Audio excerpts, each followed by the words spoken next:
going to have much fun. Even though the ganks didn't kill him off, we're seeing AA just sit here mid lane, even just body blocking the creep wave to help out Air to pull the lane back. Give him another chilling touch. And he needs one more level before he can actually start to at least try and jungle. Level 2 is too low. He can't really jungle with level 1. The chilling touch will help get him some last hits here and even pick up some souls off of this. So SF catching up 1 CS at a time. SF is like one of those heroes that you can have a poor start but catch up very, very quickly. Yeah. Oh, what a rune. Regen rune for Ice Ice Ice. He was half HP, no mana.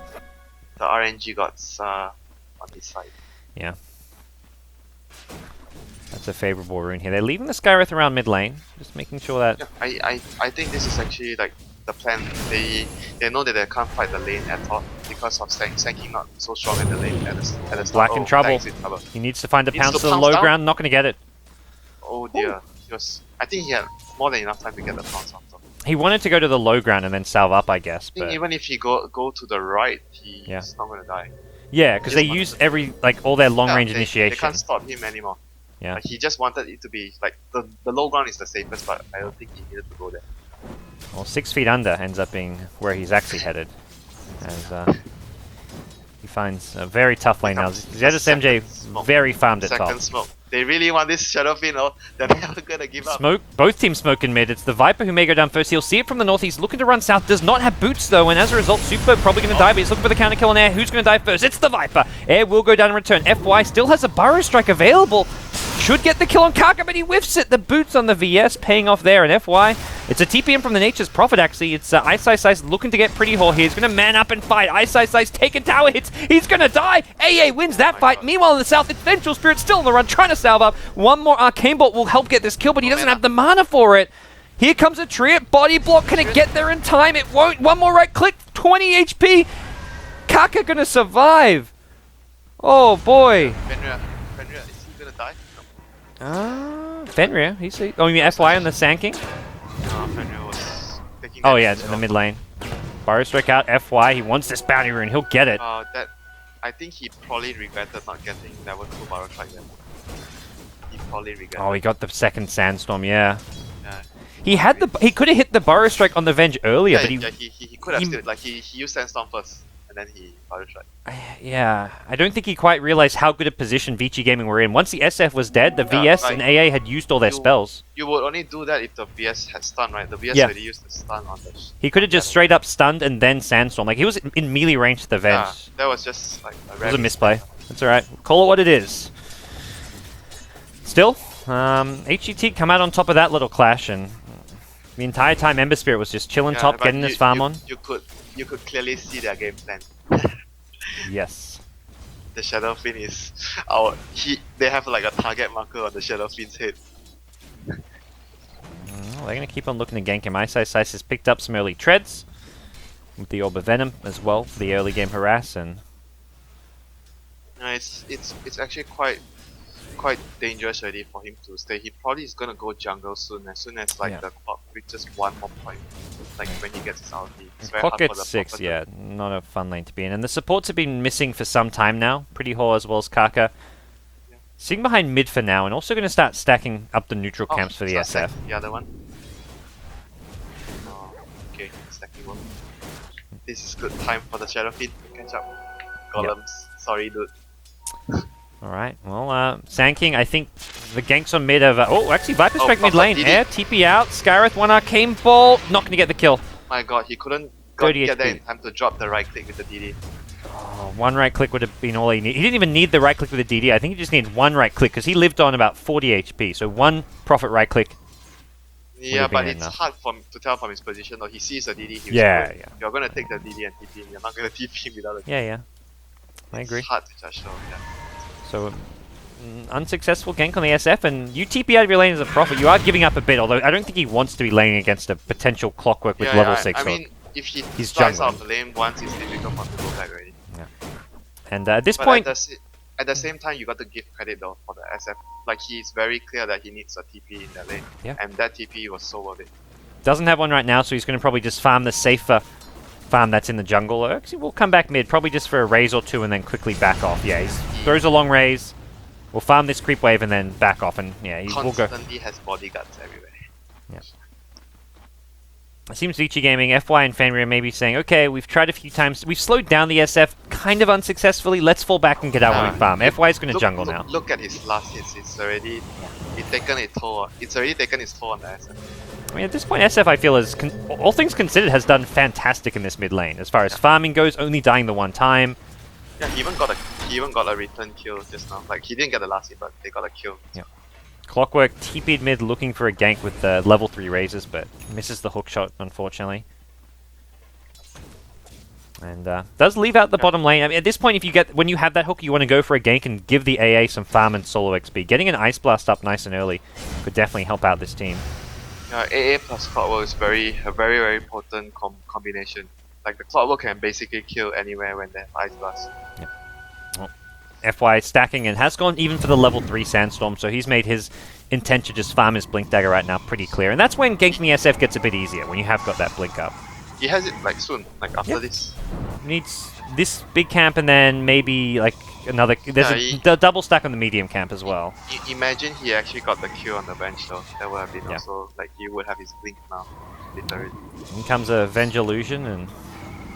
Well, I was about to say, should not get that last hit, but you never know. Crazier things have happened. Man, I think the craziest thing I've seen is like some compy, the Trian got the last hit on the Roshan. I think it was like YYF with the Prophet. He ran in with Trians into the Rosh and got the last hit. I remember the game you're talking about. Yeah, I don't know what compy it was, but I remember that game. Yeah, I think I was casting that game with you maybe. Really? I can't remember.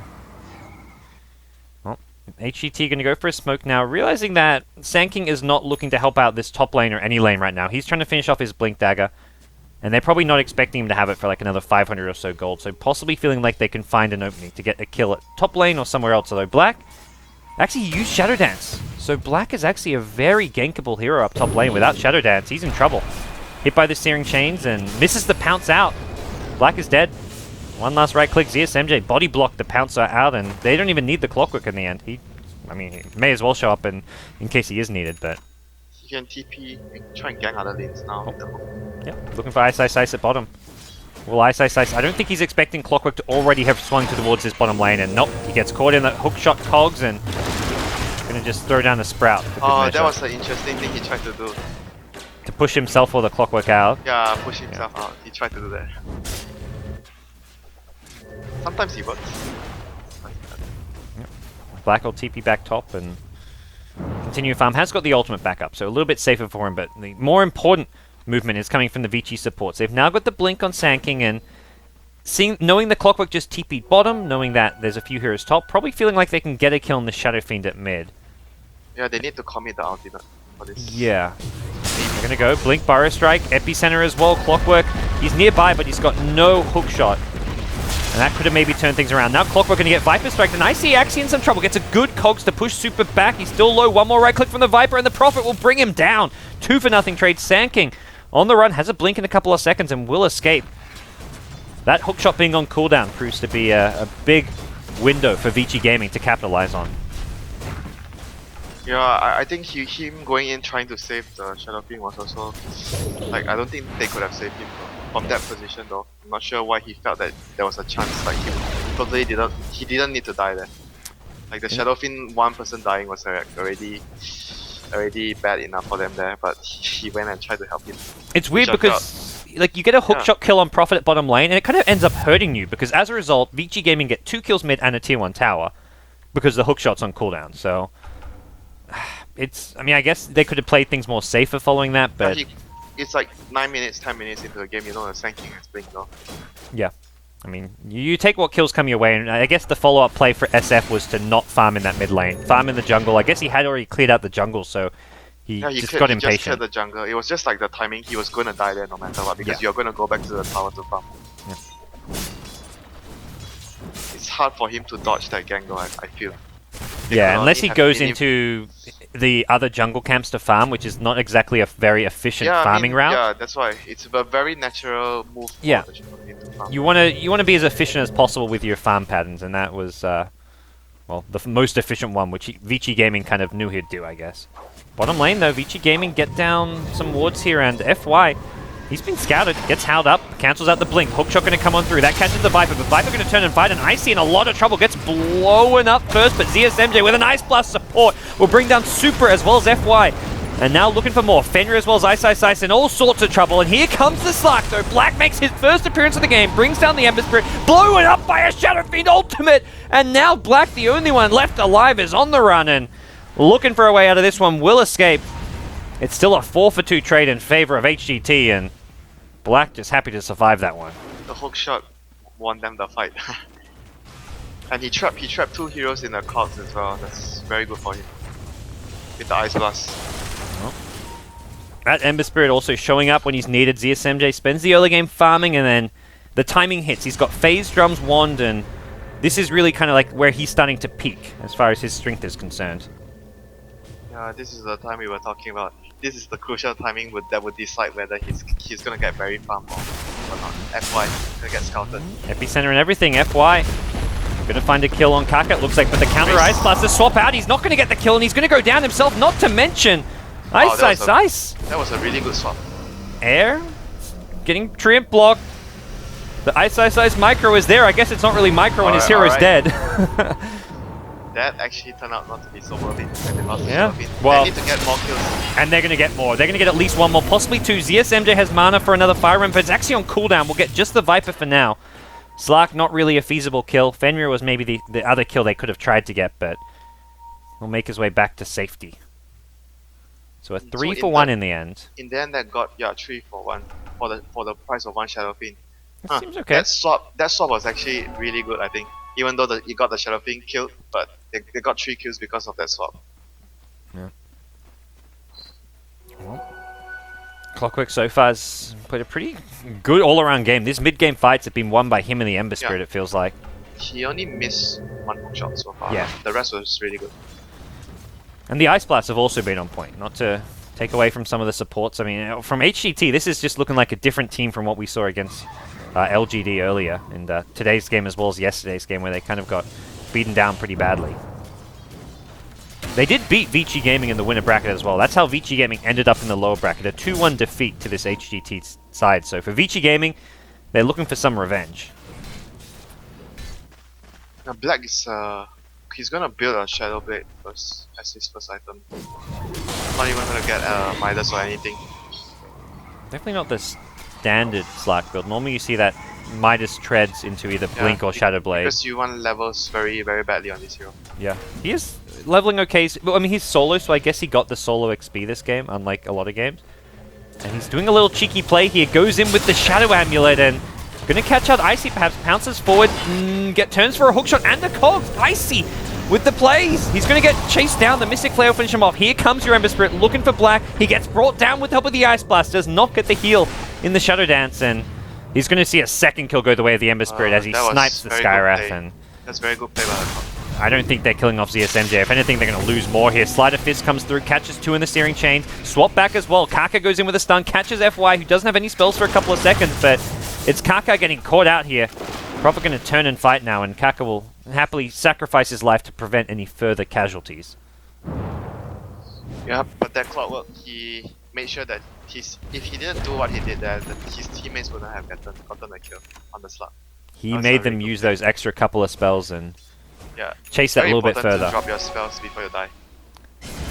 Well, you see the top illusion rune taken by the Air Shadow Fiend, and he's got his Ogre Club, 2k gold, not far from a BKB. Well, not to mention the AA, about to pick up a 16-minute Midas, which is pretty good for a support.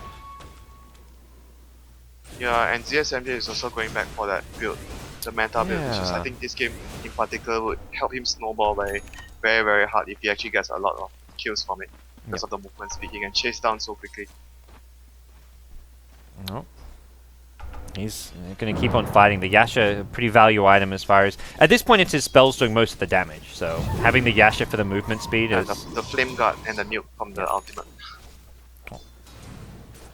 So Midas now completed for Pretty Ho in the mid lane, and level 9, level 8 on your 2 HGT supports, although it's a similar story with Vici Gaming. Both their supports having hit level 8, and Ice puts out an aggressive ward, but he's been scouted. They know he's here, and he needs to TP and TP soon, but Gets spotted, stunned, Ice Blast, dead. They already had a... I think they had like a... Oh, they just put the sentry down now to de-ward, but... Failed warding expedition coming in from the Nature's Prophet. Like how you put it. Warding expedition. Yep. Now top tier 1 tower. Looks like going to be taken by the Hyper Glory team.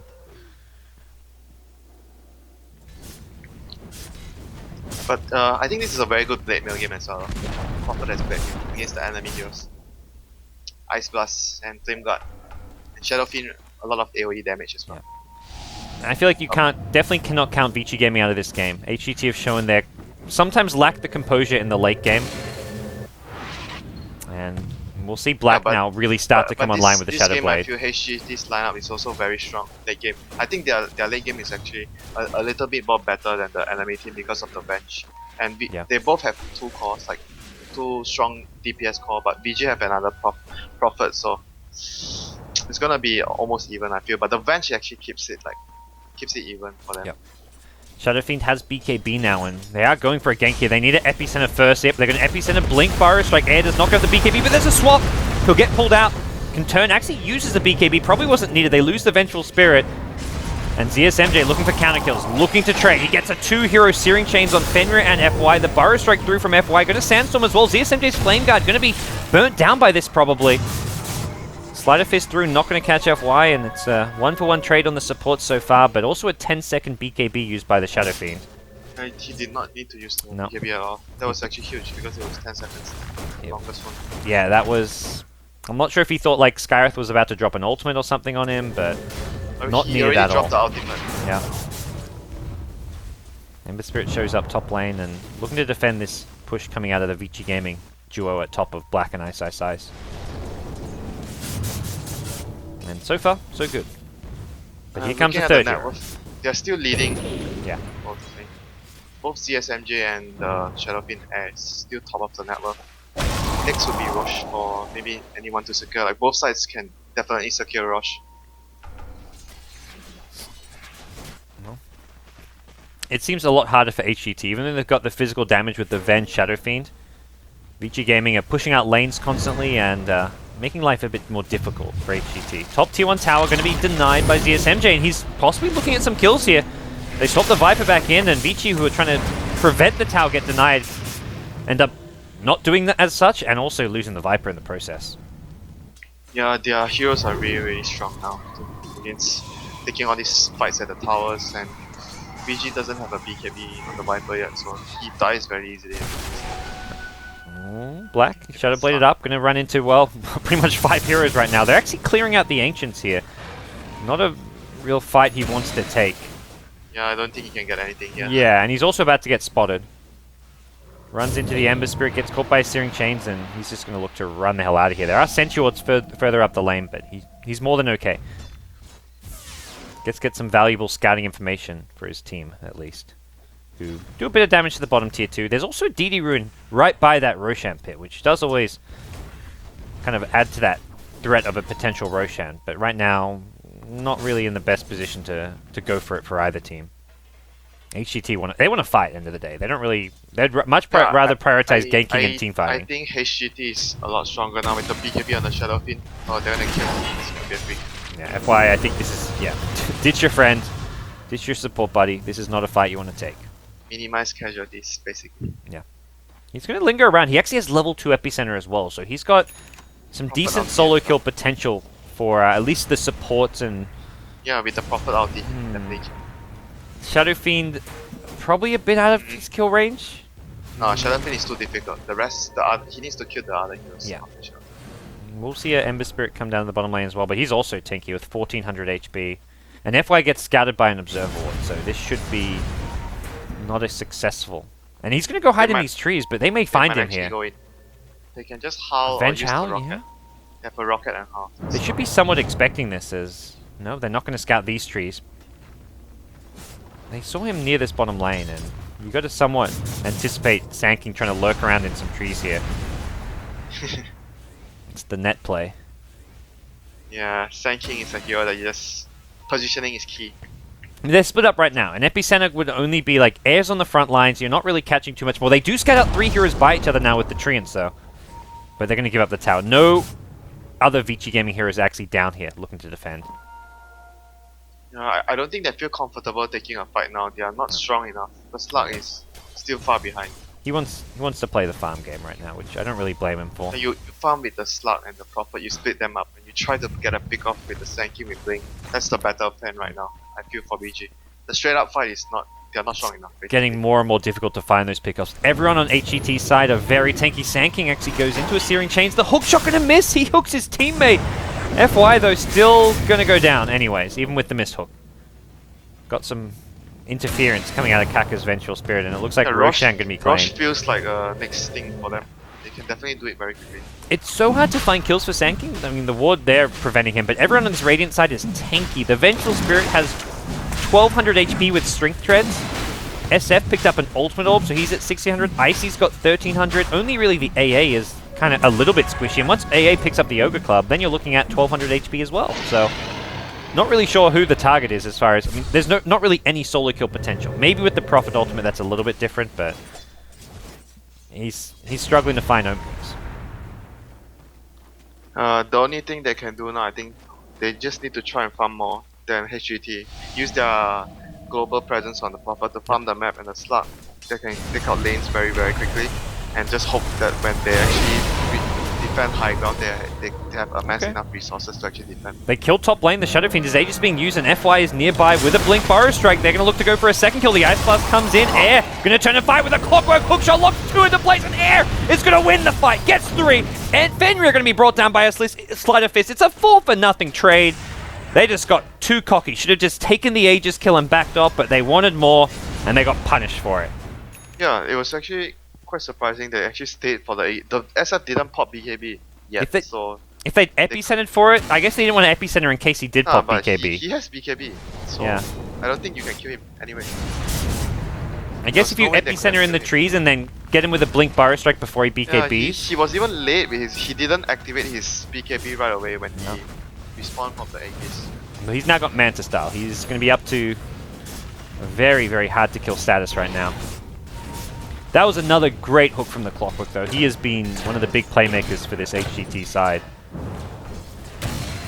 Yeah, that definitely. That hook shot was the one that saved the SF, but I still felt that it was a mistake trying to pursue the second kill on the Shadow. It was way too greedy.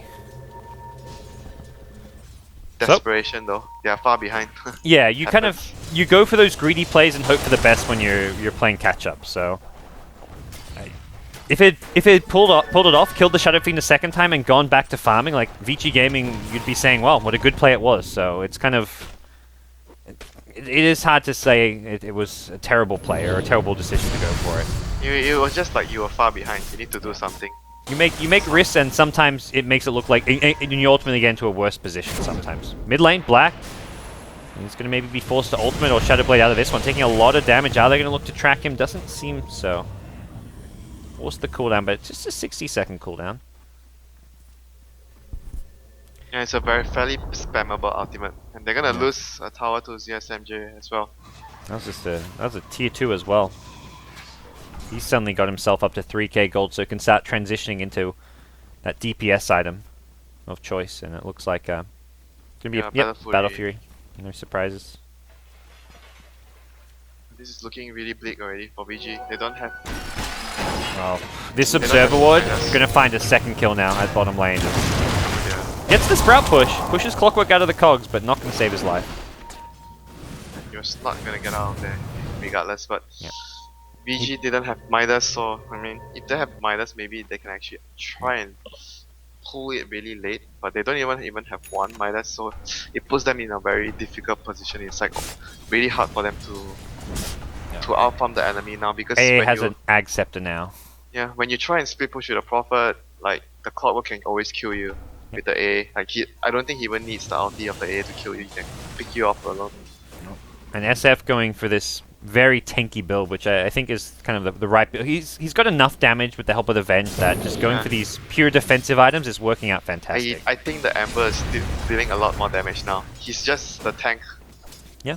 I mean, Ember has the survivability from the Manta style and the Fire Remnants to escape, and I mean, Sleight of Fist to dodge spells. Another hook shot. Bot again. Same ward.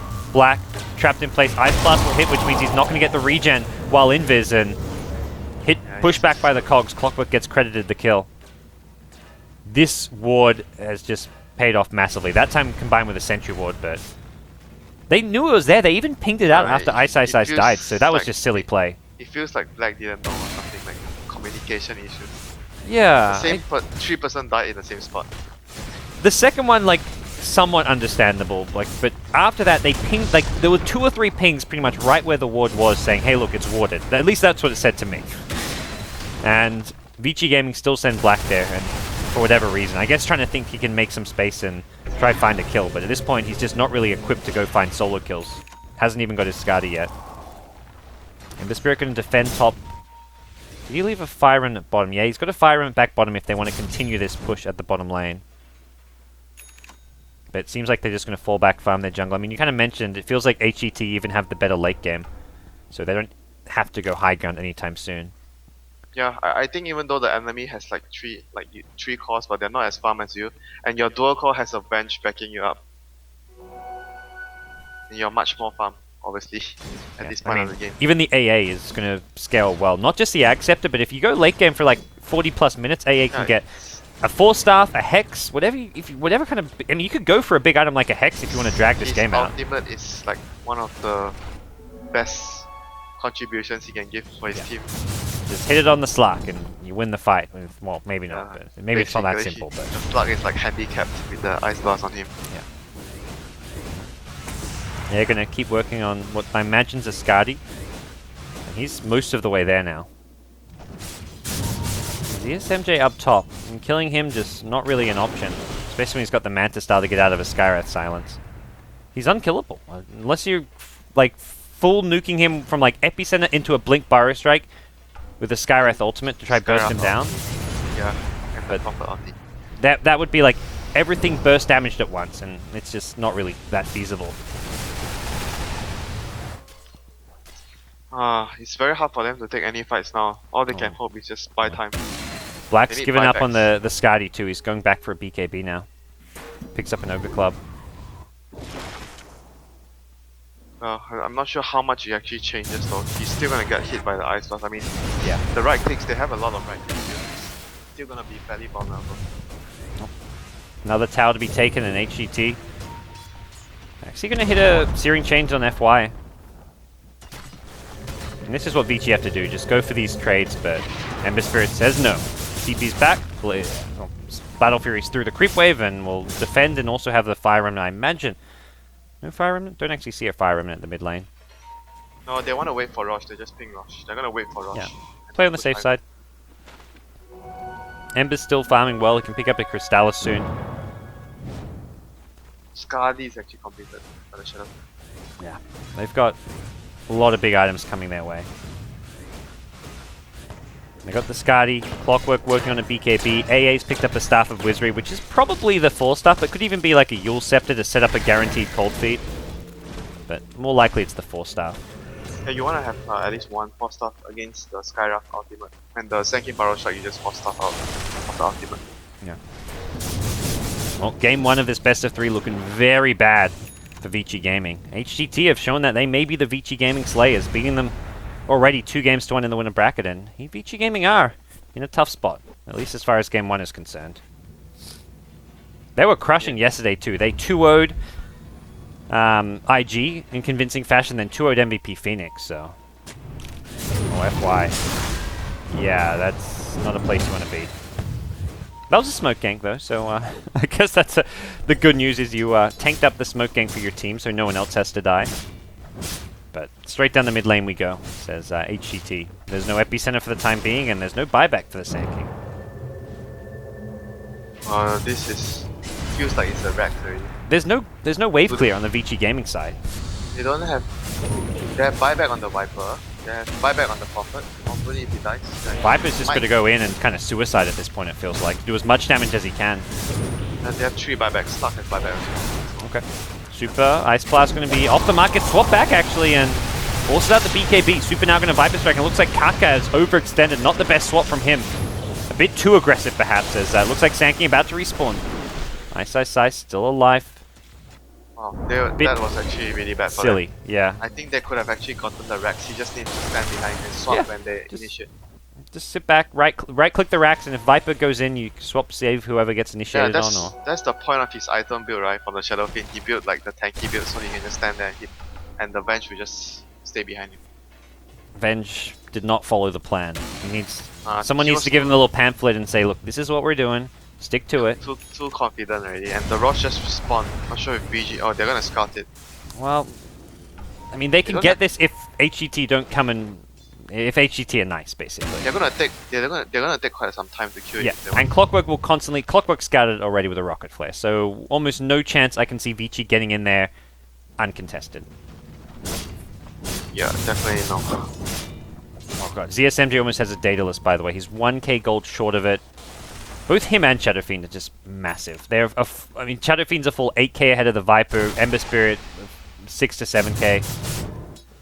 The cores of Vici Gaming are just not keeping up. Yeah, that's why I felt like I was surprised that they didn't get Midas.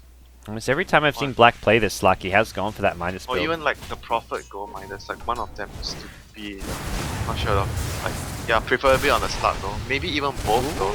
I feel it's still okay for both of them to go Midas. Yep. SF with a gem is constantly causing problems as well, dewarding whatever vision Vici Gaming are trying to get here. Ember Spirit, I mean, Sanking at bottom is being pesky. No, he's not. He's going to TP home. I thought he was about to do some creep skipping, but... Look at HGT, they just ran straight to the road. It looks like Vici maybe want to... are they contesting this? They haven't got Slark there. No way. Maybe try to steal Sanking could go for a steal. That's about it. AA is using his Ice Vortex to scout things out, though, and that makes life very difficult. Yeah, just can't do it. Ring of Aquila going to get dropped, and he's like, someone pick up my Ring of Aquila. Leaves a magic stick behind, and we'll TP home to deposit the Ring of Aquila. Expensive item, good. Yeah, it's like a 500 gold sell. I think he sold it off already, and here we go. Daedalus can be purchased by ZSMJ if he wants to now.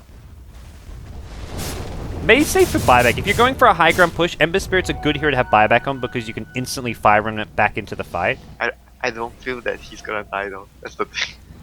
It's unlikely, but I guess he can be like one of the front line. He's more likely to be the target than Shadow Fiend. Shadow Fiend has Aegis plus 3 defensive items, so it's more likely they try kill the Ember Spirit. DSMJ almost catches Slark as he's TPing out. And Slark has finished a BKB.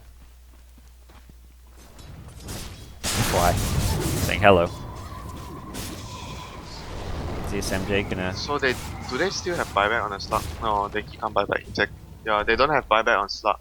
They have buyback on Prophet and Viper. Prophet Viper. Yeah, they're probably hoping to farm the slot. They need to use buyback to defend. Oh, Black gonna find ZSMJ up to the side here as he's coming in, and not gonna be a follow-up damage here. Radiant crew actually lose their crew. That's Ice TPing in and gets Slug almost enough money for a buyback. Hookshot forward here, they're going to engage, and it's Air on the Shadow Fiend doing a lot of damage from the back lines. They snipe the Viper to start things off, and he has got the buyback ready. He's good to go. One Sleight of Fist Searing Chains combo catches Fenrir, gets him down to half HP, and Rax has been claimed. They're swinging top now. Ice was trying to creep skip and get rid of the creep waves, but not successful in doing so. Now the buyback comes into play. Count's going to miss as Black gets a bit further back, and it seems they'll just retreat off of this. They've still got a good duration left on this Aegis, and they don't have to rush things. Although they don't really have a creep wave coming their way. They can turn. Yeah, they can turn and fight. They want the Viper, and this is going to quickly become a dieback if Super's not careful. Air gets off a good Requiem of Souls. They lose the Sand King to start things off. No Epicenter for you. Super dies for a second time, and Ice TP's in. Well, he's just going to call GG. They only kill the Ancient Apparition. The Aegis and the Shadow Fiend going to give him that second life, and Black, well, probably dead if it wasn't for the throne going down first.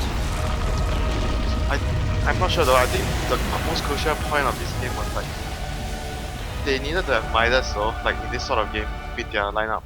They need to have Midas, at least one Midas. Definitely don't feel like they got outdrafted in any way. It was... Yeah, they could... Their heroes are okay. I think they just needed Midas to at least keep up Like they didn't have a fairly good start, but it's okay. But if they have the Midas, it sort of compensates. Like they were hoping to really punish the SF in the first 5 minutes, which didn't succeed. But even with it not succeeding, Viper still outfarmed the SF, and Thanking got like what 9-minute dagger. Yeah, still? 9-minute dagger.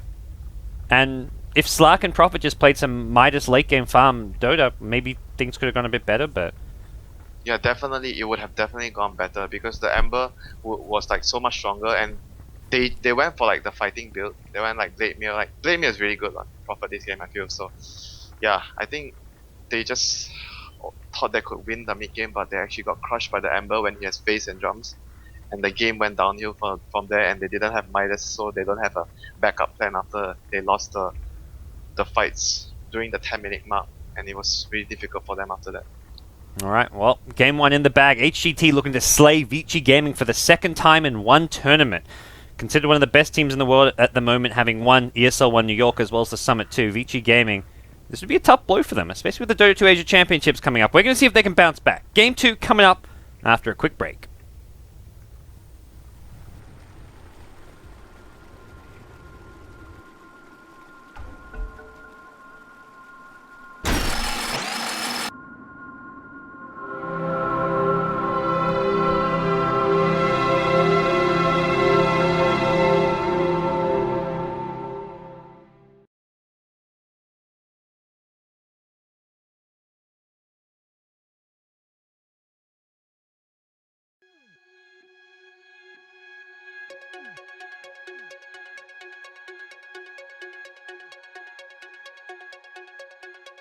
I close my eyes, the moment I capture, I feel alive.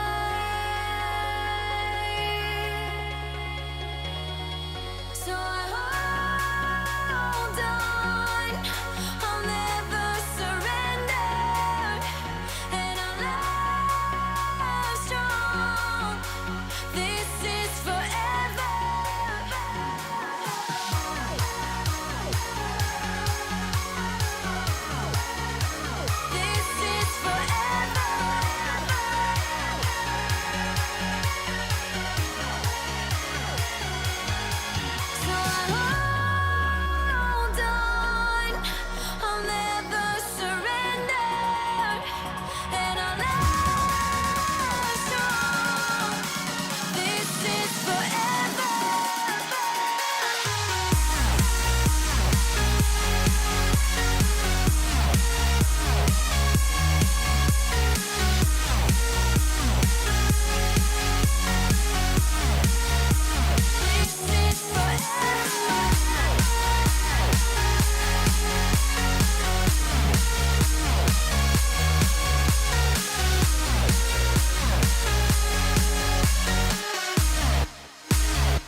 Welcome back, everybody. It's time now for Game 2 of the loser bracket finals here at the I-League LAN finals. Winner of this series will meet LGD in the grand finals with this over 100k prize pool. Loser is eliminated. Third place will walk out with a decent amount of prize money, but that's not what either of these two teams want. And it's HGT who, somewhat surprisingly, take the 1-0 lead. Game 2 begins now, though. I'm Gods from Beyond the Summit. Joining me is none other than Winter. What do you make of this opening, Winter? He doesn't make much of it. Alright. Alright, no Winter today. It's going to be a Wiz Tiny from HGT. My thoughts will have to await the return of my dear friend, my co-caster, but he says he's going to be right back 1 minute, but it's going to be the Ember Spirit in the hands of Vici Gaming. The big change to me is giving HGT their Wisp, something which I believe LGD banned the hero both games against HGT. Vici Gaming banned it in Game 1, and Kaka, who is drafting for this HGT team, loves Wisp. He'll pick it up in the first two time and time again, so it is a hero which HGT are very confident in. Not always the Wisp Tiny they go for. Normally they just pick the Tiny up later on if they decide that's the route they want to take. But for Vici, Ember Spirit Scars. We've seen Ember Spirit, the most picked hero in the Chinese scene at the moment, by Vici, by IG, by HGT, by LGD especially. I think LGD is actually the team pick it more than anyone for Yao. This is not a surprise to me, to the viewers, to anyone. Even my grandma, sitting at home not watching Dota, is not surprised by this pick. So the Ember Spirit going to make its appearance once more. And I don't mind seeing Ember Spirit. I enjoy casting this hero. Can't play the hero for shit, but it's a lot of fun to watch and a very fun hero around those mid-game team fights. Around the 10 to 20 minute mark, you're kind of generally guaranteed that this hero is going to be making a lot of space, doing a lot for his team. Alternatively, you go farm to the late game and you've got the double Battle Fury, double Daedalus Ember Spirit cleaving and critting through everyone. So that's always a lot of fun to watch as well. So we'll see where the two teams transition from here, from these openings. But for HGT, the Wiz Tiny is what they're going to invest in for the time being. So we'll see what Vici look to do. As far as dealing with Wiz Tinies, I feel like Disruptor, one of those supports who can kind of pseudo-counter the relocate. That's where it gets banned out. Tidehunter, another good hero when they relocate in, just having the Ravage and also the Anchor Smash, which can deal with a lot of the physical damage in a late-game scenario, especially if Tiny does ultimately get a BKB. So we'll see the maybe a Tide ban as well. And I feel against Vici Gaming, Tide is definitely a hero you want to ban out. But no ban just yet, headed that direction. For HGT, it was a Void Naga ban. And well, we'll see what the plan is. Winter, are you still gone? Are you back with me yet? Okay. Hello, Winter. Hello. How are you? Sorry, I had to finish my food. That's okay. That's all right. I didn't need you anyways. I wasn't here sitting by myself crying, but it's okay. Did you see, like, did you check the stats for Ember? No. I thought that was your job. You're my co-caster. You're my analyst. I thought you had like a stats person at the studio. Isn't Brian there? You know, about that, Winter. It's 4:45 a.m. in the morning here, so okay, most of the house is on that normal sleep schedule. Me, I'm on the casting Dota schedule. This is going to be like my 9th or 10th game today in a row, and I'm feeling good. I'm feeling good. I want a game 3. That's what I want right now. I don't mind seeing you need more Red Bull. I do need. We've got a fridge full of Red Bull, as well as a garage full of Red Bull, which can also refill that fridge. So there is plenty of Red Bull to go around. You want some Red Bull? Fly on over to LA, and I'll give you a full crate of Red Bull. What about my Papa John's that I ordered just now? Your Papa John's? Is that what you had for dinner? Do you have Papa John's in Malaysia? You were supposed to give me Papa John's. I mean, we have it in Malaysia, but I didn't have it. Well, shoot me your address, and I'll order you some Papa John's. So it's gonna be the Tide. I thought they'd ban this, but they banned the Brood instead. Yeah, they're more worried about VG's like the Brood. Yeah, their shenanigans. They play a really good Brood. Like they know how to use that hero very well. No. Well, the Tide is great against the Wiz Tiny. I mean, just because it's hard to relocate into a Tide, and Anchor Smash good against the Tiny physical damage in the late game. Yeah, that's for sure. So it's a kind of natural pseudo counter to the Wiz Tiny. Another hero I think that's a very good counter to Wiz and Tiny has been long forgotten or gone from the meta. The Enigma. Haven't seen anyone use that hero anymore. And Vici they'll play the offlane Enigma for Ice every now and then. They don't do jungle. No. Right? They always pick it as 3. They used to. Okay. Fenrir and FY do not play jungle heroes, apart from like the Sand King. They don't do Chen, Enchantress very much. They don't They Enigma. used to, right? I think they used to. Very long. Very rarely, but a little bit, I think. Ooh, a Silencer. Pretty good against Ember or Tide, as far as... And you can I think kind of it's combine this with the very- relocate. Yeah, very good with the relocate. Yeah, exactly. Very good with the relocate. They need initiating hero next. There's still Puck, no Bat Rider. Puck and Bat Rider will be the best for that job. The other one I feel banned they out, could though. go. Yeah, the other one I feel they could go for, which is like maybe if it's a Western team, they will actually pick Legion Commander. Like the press the attack plus, you put it on Yeah. Tiny, it's actually crazy. It feels like they need a hero who can fight more constantly, because otherwise, whenever Global Silence is on cooldown, Vici Gaming will be using this Ember Spirit to constantly fight. Now they get a Juggernaut on top of that. I feel like Vici Gaming could just overrun HGT, and HGT actually can't fight be a except when they have support. Global. It might actually be a support Juggernaut though. I've seen them do that before. Yeah, it's not. I mean, I've seen Black, I think, play it once.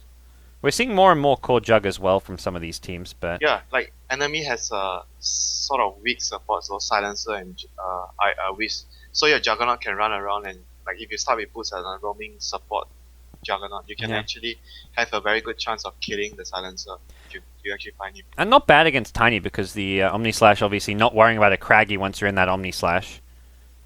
And if you go for that kind of Mask of Madness build and get all those extra attacks off as well, you're doing a lot of damage. This is tricky though. What they want to pick next? Well, even more carries. Like Slug still works very well with the relocate. That's for sure. Oh, They need Space Maker now. They have 2 Space Makers. you mean HGT need a Space Maker? Yeah. Yeah, absolutely. Whatever they're like, maybe a Clockwork again. We saw it work out pretty well for Icy last game. Clockwork's not very good with the Tiny though. For the Yeah. reasoning because of the cogs might actually work against you. Otherwise, you're looking at like a Timbersaw type hero, but not many powerful offlaners left in the pool. A Doom or Batrider would have worked nicely, but those are 2 bans. Now the Timbersaw gets banned. What offlaners are really even left in the pool at this point? Like you mentioned, the clock. Darks here is like maybe no. I'm not sure because they Right. don't pick dark. This team doesn't pick darks here. And yeah, I think it's either clock or maybe if you stretch it, it's a Puck. Are on the dire side where the offlane is a little bit easier, it feels like nowadays. A lot easier to block the creeps. That's for sure. Yeah. We saw there was a game earlier today where Earthshaker on the safe lane for the Radiant fissure blocked the creep wave, and the creep equilibrium was still like right by the dire tower, even with an Earthshaker fissure blocking to slow down the creep wave. It was just crazy. So we'll see what HGT look to pick up here. Puck could work. It just definitely not expecting a fast pick. The other offlaner is the Centaur. I feel Centaur maybe could work. Centaur is actually alright as well. Like it synergizes quite well with the Tiny. You can keep chasing with the Slug as well. Yeah, actually Centaur could be a good pick. That's for sure. Well, Vici Gaming now looking for either another support or possibly Black's hero, depending on how they want to run the Juggernaut. Yeah, the last hero will determine how they're gonna run this jug. Either a support or a carry jug. Yeah. Carry jug sounds alright as well because like you mentioned, the Omnislash doesn't care about Craggy, so Yep. it's a good way to deal with the Tony. Oh. So it's gonna be a carry jug. Yep, line comes out. Pretty good against Disable, the yeah. Slack Tiny. Yeah, definitely. You need disable against Tiny. You need like Yep. a lot of disables, and like to a certain extent, the mana drain also could be useful against the IO or the Tiny. Just having an Impale can go through the Slack, Shadow Dance, and just that small little thing which Yeah, can sometimes it's matter. All in all, a really good pick. But Yeah. I still think the Silencer could also make the Lion's job really difficult in the fights. If for Vici Gaming, I feel like they're not going to be looking to just take a team fight every few minutes when Global Silence is up. They're going to look to take a fight. If Global's used, Yeah. try and just cut their losses and then take another fight when it's on cooldown. Take a lot of small skirmish with the Scarab, Yeah. with the Lion and the Ember. They're not going to like 5v5 you per se. They'll find ganks in multiple places across the map, and they'll try force out the Global Silence for like a small gain for HGT. If it's just like to save one hero but not get you any kills, then it's like This okay, is you're in a bad interesting. spot. They're using up so much time. It's 15 seconds left. They still haven't decided. Yeah, you got the time there. You may as well use it. Vici used up all their reserve time. They just want to do the same. As our last pick, Nyx Assassin. Yeah, they need a space maker, but Yeah, Nyx. I feel like the Centaur is maybe more. I feel like Centaur or Puck can be the job is easier for them. Like Nyx is a bit really You know, difficult. The one thing I think one of the maybe not the last time I saw Nyx, but one of the times I saw Nyx in the past few weeks was with a Wisp +1 and really good at scouting out kills with like a Vendetta roam. Like you roam through the enemy jungle or around the map with a Vendetta and you can find kills which you initiate with an Impale into a relocate. So that's one of the nice things about the Nyx. Yeah, with but this draft. he will have a hard time though if the game doesn't go like too well. Yeah, Like, yeah. he can't farm like a Centaur or a Puck easily. Like these two heroes can clear away fast. Nyx is He's not farming. basically he's not gonna farm basically. No. It's going to be like a third support for this team, if anything. Yeah, pretty much. Just 3 support. I mean, it's fine because they have 2 heroes Yeah. that take up so much space on the map. You don't really want another hero that still needs a good amount of farm. You just need like an Arcane Boost on Nyx basically. Then you're good to go. Alright, well the Vici Gaming squad's going to choo-choo train it down the mid lane with a 5-man straight down mid towards the enemy jungle perhaps as they make a move towards the Ancients here. Interesting little maneuver. What? Oh, I'm lagging. No wonder I don't see it. I was like, what? I'm still in the loading screen of the draft. HGT doing their own little 5-man with Nyx Assassin leading the way and... Yeah, dude, I need to reconnect. Okay, you reconnect, Winter. You do you. Alright, I won't stop you. Vici Gaming will introduce them quickly before any action breaks out. FY on the Lion, Black on the Juggernaut, Super on the Ember Spirit, Fenrir on the Skywrath Mage, and it's going to be Jal, or Ice Ice Ice as he's more commonly known, on the Tide Hunter, using his manager's Steam account for whatever reason, as he's had some Steam issues himself, and some early pull camp blocks here. FY and Fenrir have to be careful. They've got backup nearby, and I don't think you really want to fight into a Juggernaut at level 1 too much. For HGT, they're going to have Kaka on the Wisp. It's going to be Air playing the tiny ZSMJ on the Slack, Pretty Hot on the Silencer, and finally it's going to be Icy playing the Nyx Assassin as both teams looking to secure these bounty rings. Vici Gaming feeling confident they've got the top one. They want the bottom one as well. They're saying, we want both. But HGT are heading down there with 4 heroes ready to fight this one. And it looks like FY not going to contest. So 1 rune going each team's way. Perfect World is evil to me now. Are you telling me Perfect World is not perfect? Is that what Oh you're my saying, god, Winter? I can't connect back to the game. You're doing something wrong, Winter. I don't know. Whoa, Tide's gone mid actually. It's gonna be a Tide versus the Wisp Tiny. They're sending Skywrath Jug top That's a good idea. That's actually a and good idea. Ember Spirit safe lane. It feels like securing Ember Spirit safe early farm so we can get the safe phase drums wand is important. Face drum 1 and bottle, basically.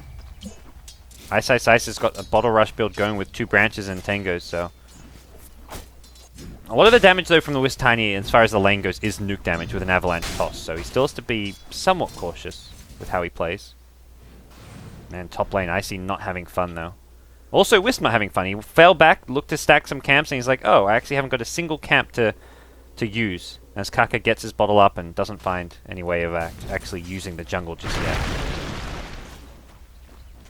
So, Help! I don't think I can get back in. oh no, that's no good. Do apologize to those of you in Dota TV who may not be hearing Winter right now, but Perfect World is somewhat problematic at times. The good news is, well, not so much for this tournament, for the Dota 2 Asia Championships, BTS hopefully going to China so we can avoid some of these sound issues in Dota TV. I'm back in. It just said the. Wow, we haven't. These pop-up messages normally don't show when people reconnect, but for you, Winter, you get a pop-up message. Alright. All right, hello, welcome back, Dota TV viewers. You've got Winter now. What just happened? Nothing. There's no kills. Some unconventional lanes. The Tide going mid, as I mentioned. The Ember Spirit safe lane, and it's a 2-1-2 from both teams. Although for HGT, it's a dual lane mid and a dual lane in the off lane. Wisp not getting the runes he hoped for here, as top rune will be secured by the Skywrath, bottom rune by the Lion. Nyx is just... At this point, you can leave Black alone top lane, and he can outlane the Nyx Assassin 1v1. That +6 agi. 2 OP. Yeah, he attacks way faster, like the animation wise. Like he's gonna deny and farm most of the creeps against the Nyx. He's even gone for the poor man's shield, so he can just like harass the Nyx, doesn't take much damage from a creep wave. This lane is terrible for the Nyx. Yeah. I mean, Nyx loses most and that's where I feel Nyx isn't like that good of a hero nowadays, because when he gets these 1v1s, he does bad. He doesn't do that well against dual lanes or tri lanes. Nyx's laning stage is one of like the worst as far as like off lane as solo heroes go. Yeah, but all his spells basically he gets like that's his weakness, but he has very good spells. All of his spells are very good. Wow. Ember Spirit and Silence are going to trade lives at the bottom lane. Ember does get the first blood though, so I guess a small win for him, although a death to the Ember Spirit, not really the ideal scenario. ZSMJ now, Skywrath Mage trying to poke his head in and get that kill, but doesn't have a concussive shot right now. Has got one soon, needs, he's got the mana for concussive and Arcane Bolt. Fenrir wants to go for this one. Magic Stick. He's baiting him. Okay. Yes, He is. charges. Fenrir sees it, he backs off, not going for it, so not going to see that happen. He was trying to bait him because the silencer was coming back already. Yeah. And even without the silencer, the stick charges would have been enough to keep him alive, with the Tengu regen kicking in as well.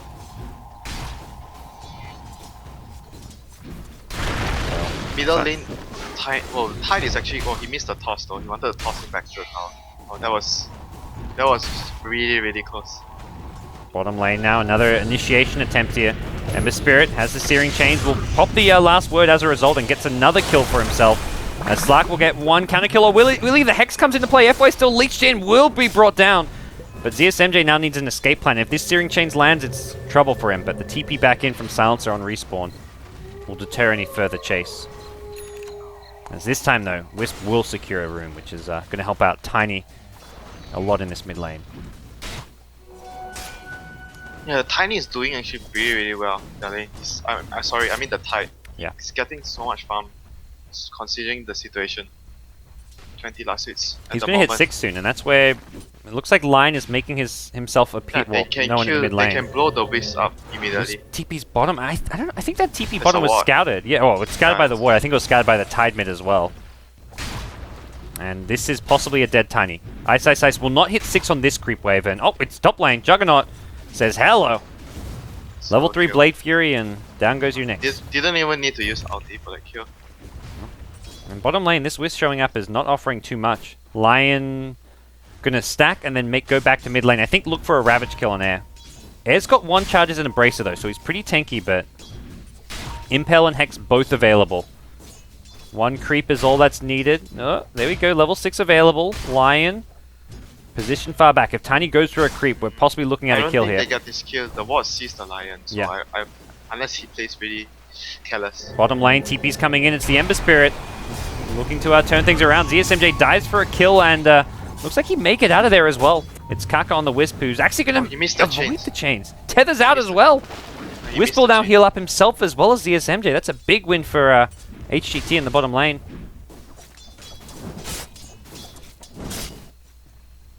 Alrighty. Tiny, the Tide is still getting so much more. Oh no, he might want to go for this Ravage. He has mana for Ravage and Anchor Smash. It's only a level 2 Anchor Smash though, so the Oh, yes, damage level to 2. solo kill wasn't quite there.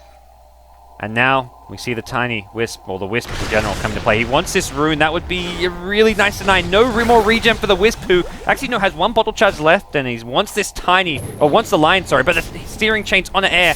Going to prevent that kill from happening, and now Air toss away to the low ground. The second Impel comes in from FY, and 1 or 2 more right clicks could finish off Air. It's going to be an Arcane Bolt. Air goes down, but at what cost? It's going to be Fenrir to start things off. The Ember Spirit did get the kill on the Silencer as well, and ZSMJ looking for a double. He'll get it with FY.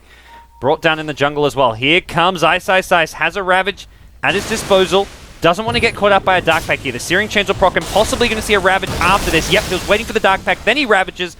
Anchor Smash to finish off the kill. A dominating streak is ended. It's top lane though. The Juggernaut getting dived now, but he has got backup. Doesn't have mana because of all the constant mana burn harass coming out, so there won't be any counter kills here as FY actually in some trouble here. There's a Vendetta and FY hugging his tower. The tower now going to draw aggro onto Icy. Black's got mana once more. He's going to Omni Slash in, perhaps. Impale catches 2. Here comes Black with an Omni Slash. Looking for kills. He gets 1, almost gets 2. Icy has no carapace here, and it's a double kill. Going Black's way at the top lane. A disaster for HGT. Great baiting coming out from the Juggernaut and the Lion, getting the Hex onto the Vendetta Nyx.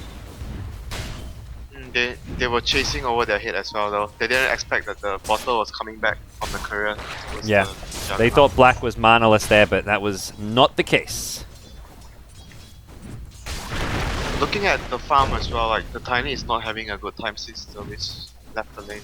He's not farming as well. Tide is farming a little more, but he's versus 2 heroes, so that's already a lot of farm for him.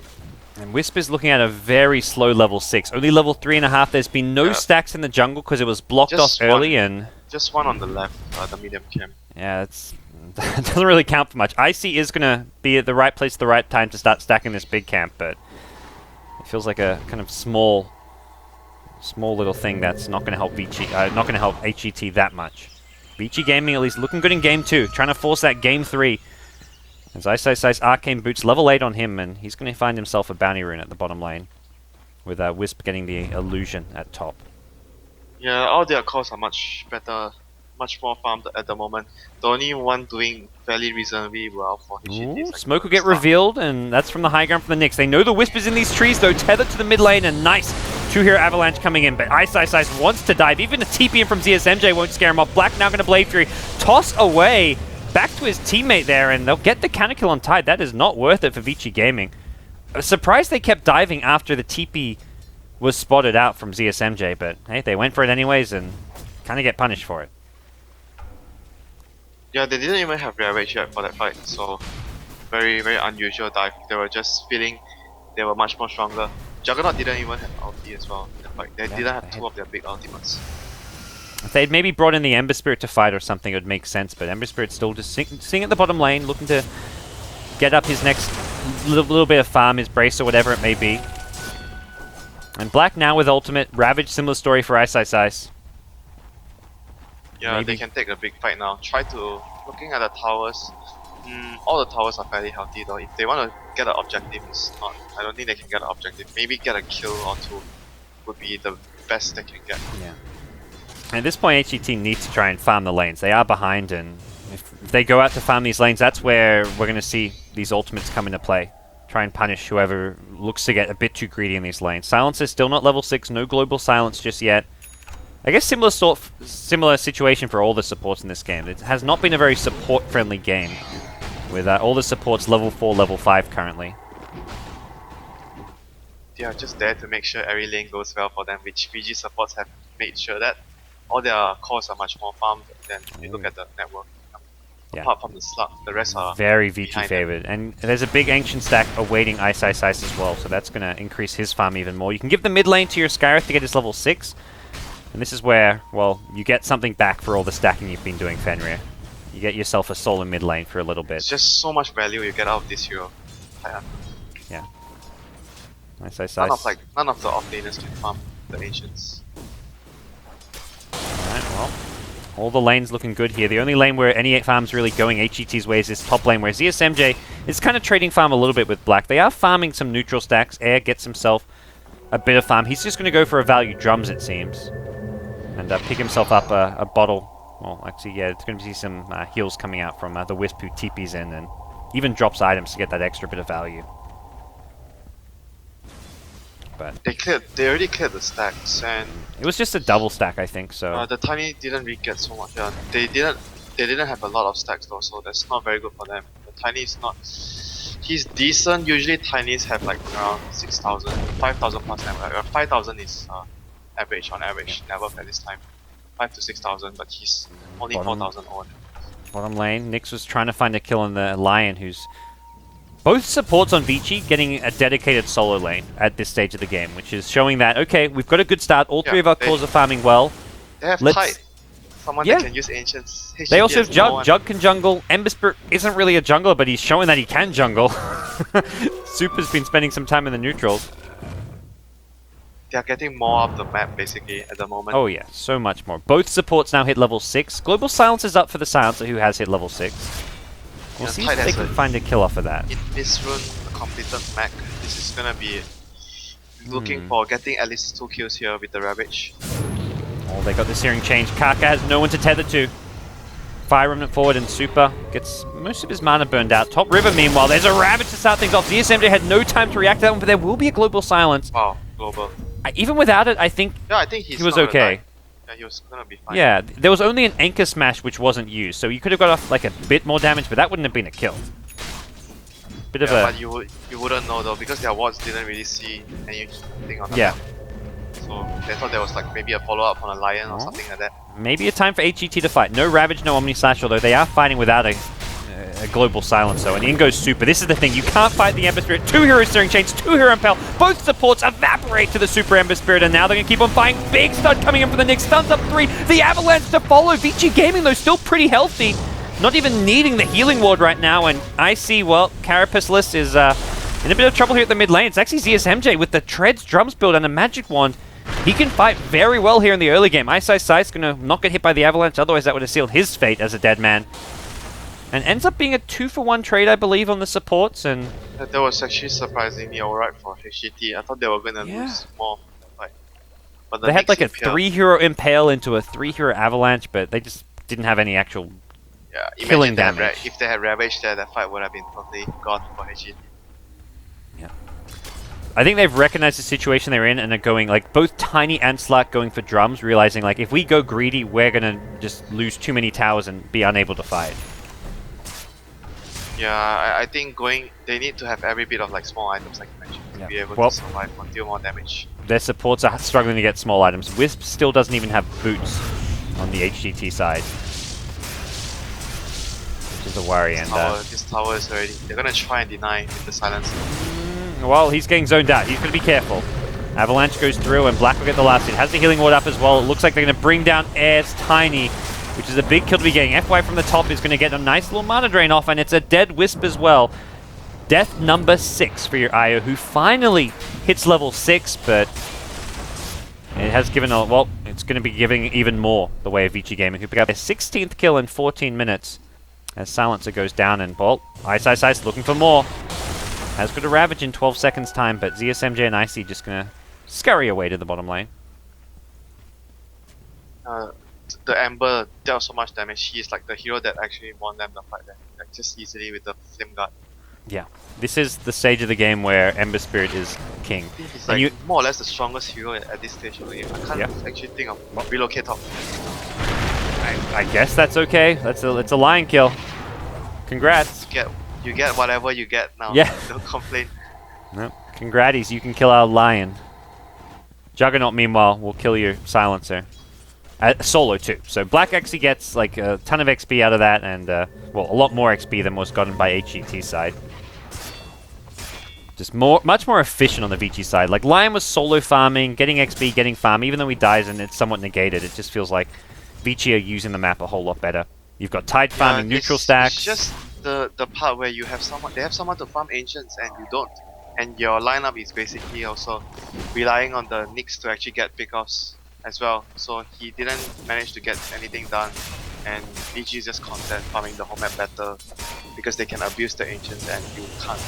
That's HGT. Black gonna just play it safe. Blade Fury out as ZSMJ pops out, and Tide now with a completed Blink Dagger. We'll be looking for another fight fairly soon, I imagine, with Ravage online. No Omni Slash for about a minute, but no Omni Slash, no problem. Say Vici Gaming, as they'll secure the top rune for Ice, and actually, no, he sold his Blink after buying it. Maybe deciding. Did he? Well, I think he's going to get it from the side shop. Maybe the crew is in use, so it seems like they're heading top lane. He's going to get to he's going to go to the side shop. It's just it'll get to him a bit faster this way, and we'll see Icy doing what he can to try scout out some more kills here. They've got a Sentry Ward ready for him though.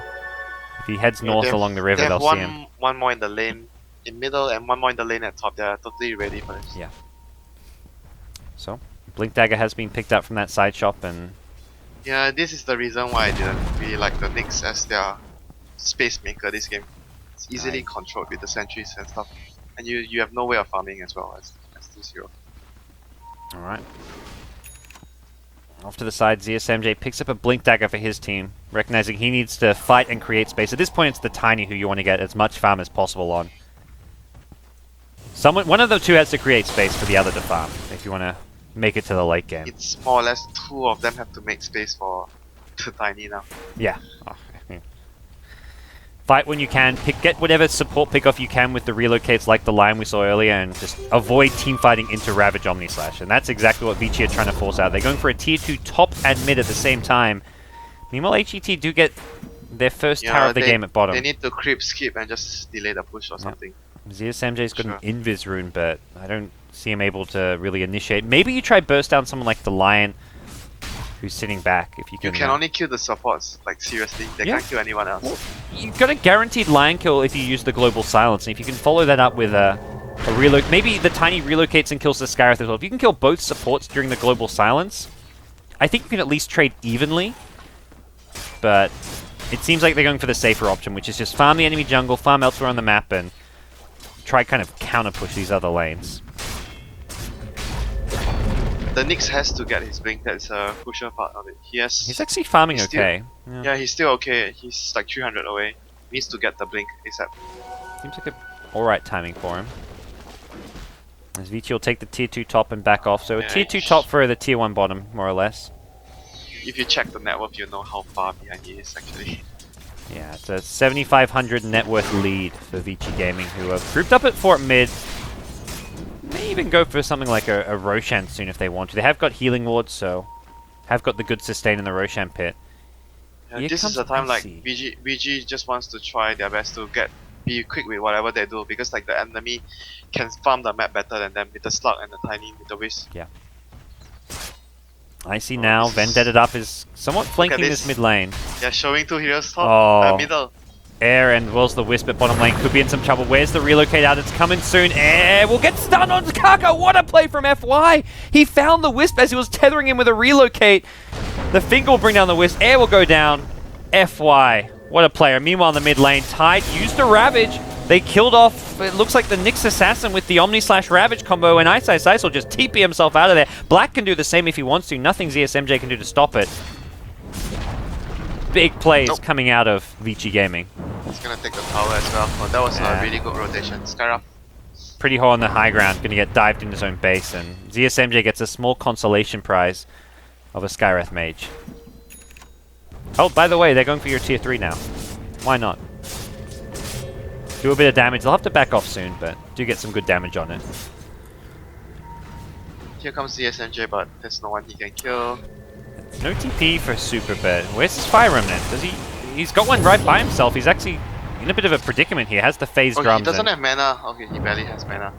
150. He just got 100. He's just going to phase out and possibly go for a rune here as the 20-minute mark about to hit. He's going to head bottom as Ice heads. No, Black are going to take top. The triple bottle for this Vici Gaming team. And bottom rune's actually going to be taken by ZSMJ. So Super maybe going to be forced back to base to heal up at this stage, but no big issues with that. Vici Gaming looking alright here in Game 2 after losing Game 1 of this best of 3. Yeah, they're very much in control of this game. The tiny... he's only just going to finish his axe after he's very, very far behind. Like, even with the axe, he needs BKB to be able to at least fight. They have no ancient stacks waiting for him. Yeah, that's basically, like, he needs a long time. If there was like a triple, quadruple ancient stack, it'd be like, okay, there's... like, he's maybe got some catch-up farm to go with the Ag Scepter, but there's just nothing. Nowhere on the map really he can find good farm either. If you look where the Nyx is farming, you know how desperate they are. Yeah. Enemy jungle. And Vici may just be going down the mid lane. They've got Omni/Slash back up, Tide Ravage in 25 seconds. So if they suspect HGT of committing a lot of heroes to the Radiant jungle and bottom lane, they could try and just force a high ground mid, but... Give me ZSMJ. DD Rune getting popped here. Is he actually going to look to fight around this? Blinks in, gets a nice... What deny? Needs to be careful here. The Blink Hex was not quite there, as he's going to even Shadow Dance away to be on the safe side. Icy caught by Searing Chains on the Radiant jungle will just TP himself home, and looks like Roche will be taken by Vici. They need to move the Wiz Tiny top or something. Just push the lanes as soon as possible. Slug needs to cut creeps, and because after this Roche, they're just gonna run down their middle lane. Yeah, and they're not really pushing out these lanes at all. They have 1 minute at most tops. Here comes the Courier to get the Ag Scepter now. I guess that's Air doesn't want to go push out a lane until he's got this Ag Scepter in hand, which is kind of delaying things right now with the Courier a bit late there. Time though. 1 minute tops. They need to push out the lanes as far as possible. Like VG is gonna 5-man down after this. Everyone pretty much ready to go. Super has his Manta style coming out on the Courier, so he can use that to get out of that global silence. Oh, they're actually gonna go for the remaining tier towers first before they go mid. It's a good amount of map control as well as money to be picked up. Yeah, but they are very strong already. They can go high ground anytime they feel. They actually alright. TP line up top, so it seems like they're going to take these 2 towers, but they're definitely not going for a high ground push. Even TPing Skyreth. They want to kill the It's slot pushing. oh my god! This is the cheeky plays. Vici Gaming show 3 core heroes. Slack's like, I'm safe. Surely there's 3 core heroes on the map. This is where you go for the counter push at he's top. gonna die. He's dead. And he looks very dead. Dark Pact is coming. They've got to wait for the Dark Pact. There it is. This is your Blink Hex opportunity, and Global Silence going to be used to save his life. Relocate in as well. They're not going to get any kills off of this. That's the problem here. And Wisp may even die if he's not careful. Here comes Blink. Ravage onto the Wisp. Tiny. They killed the Wisp to start things off. Air's next on the chopping block if he's not careful. He'll get himself out of there, and it's going to be ZSMJ on the backlines. He was trying to bring down the line, it looks like, and this is okay though. They lost only a Wisp and they can farm the lanes. well, It's okay. they lost a tier 1 tower and possibly more here. ZSMJ does not have ultimate. Black's maybe looking for a kill here. Can he get the chase? No, won't be able to keep up, but it's going to be a tier 2 as well. I don't know about okay, but it's passable. Yeah, if they can't defend the tier 2, then it's not okay. Yeah. Super and Black, just easy pickings. Both Jug and Ember Spirit with Manta Styles up now. Yeah, I actually thought the slug was dead for sure there. They didn't use their spells very quickly though, then the silence. I thought they just needed to drop the Impale and then the Sky out here. He was waiting, like he waited a moment before he dropped his Impale. But it was still a good win. They forced the global and they got 2 towers right at bottom here, the tier 1 and the tier 2. And they defended their tier 1. Nice is now working on the Shiver's Guard. Really nice aim to have against Slack as well as Tiny. That's going to kind of cripple some of their damage output. And it's kind of the Ice thing. He doesn't go for that refresher as much as he likes going for these kind of tankier, more team-oriented items. I mean, I guess refresher's team-oriented, but in a different way. No global, we're taking your high ground. I think the Shivas helps a lot this game. It's definitely better than the refresher. Deadline, here comes the SMJ from behind with a BKB. The Anchor Smash going to somewhat get rid of his physical damage, and FY just juking around. All he's going to get is the healing wall. They're also trying to body block his pounce so that he can't get out of there, but the blink will be used, and back to the high ground we go. Air gets the tower denied, but that's a small victory here. The Omni Slash Gush onto Air. Blade Fury through, relocate back, it will save his life, but now they can just focus the racks instead. Icy dead on the next assassin, and it's looking like HGT are in all sorts of trouble here as Rack's going to be claimed with Vici Gaming. Don't have any ultimates though, so HGT may look to at least mount a defense here, but it seems implausible as Kaka gets sniped by the long-range initiation. ZSMJ blinks into a Hex.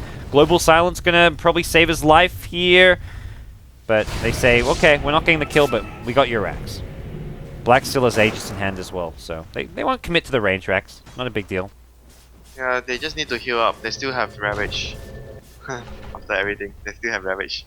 Nice just 300 away from the Shiver's Guard now. I mean, you BKB and go in with the Slark at this point. The Shiver's Guard is actually going to somewhat probably get reduce his damage by like 20 to 30% even. To use the Dark Pact as well to take out the Anchor Smash. Yeah. If he Anchor Smashes after the Dark Pact, that's during your BK and it hits you during your BKB, you are not killing these supports. Nope, you're not, definitely. Not to mention the Shiver's slow, which is going to mean he's doing even less right-click damage. Yeah, this is a very tough game for Slug. With Tiny doing what they can. Tiny is working on the BKB you mentioned, which will allow him to fight a little bit better, but Vici Gaming still have Aegis for, well, 40 seconds. They're not going to be able to go for another high ground push while they have Aegis, but I don't think they're really too worried about whether they have Aegis or not.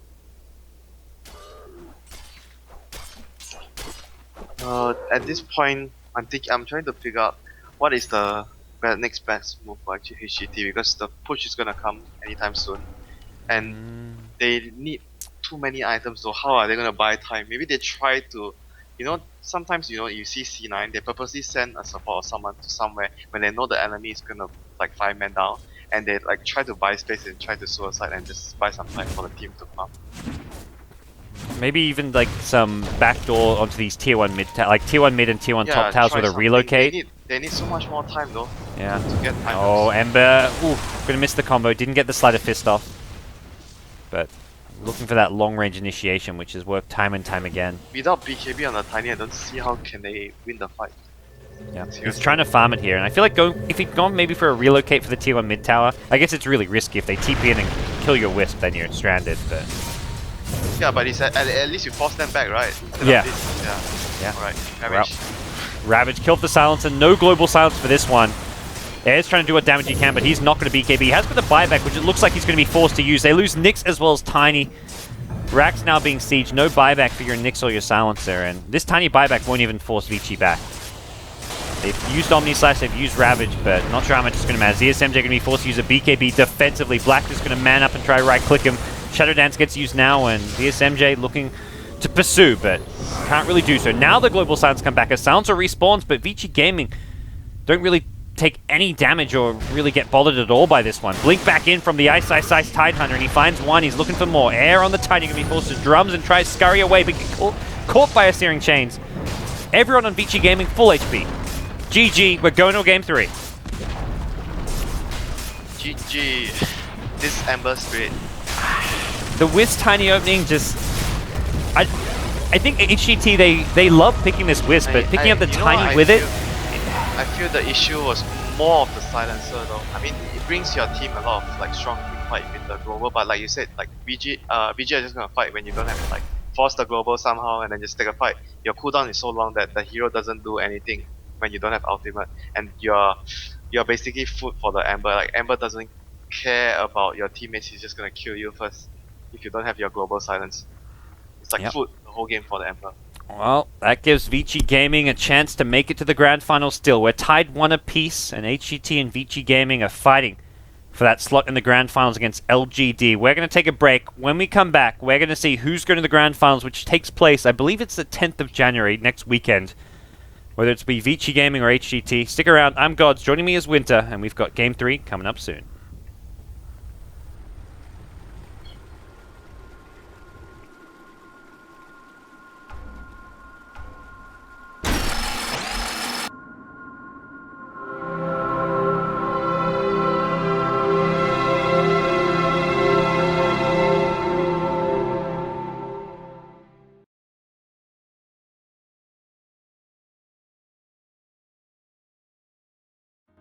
Breathe me in.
Welcome back, everybody. Time now for our Game 3 decider between Vici Gaming and the Hyperglory team in the loser bracket final. Winner of this advances to the grand finals where a best-of-5 awaits against LGD.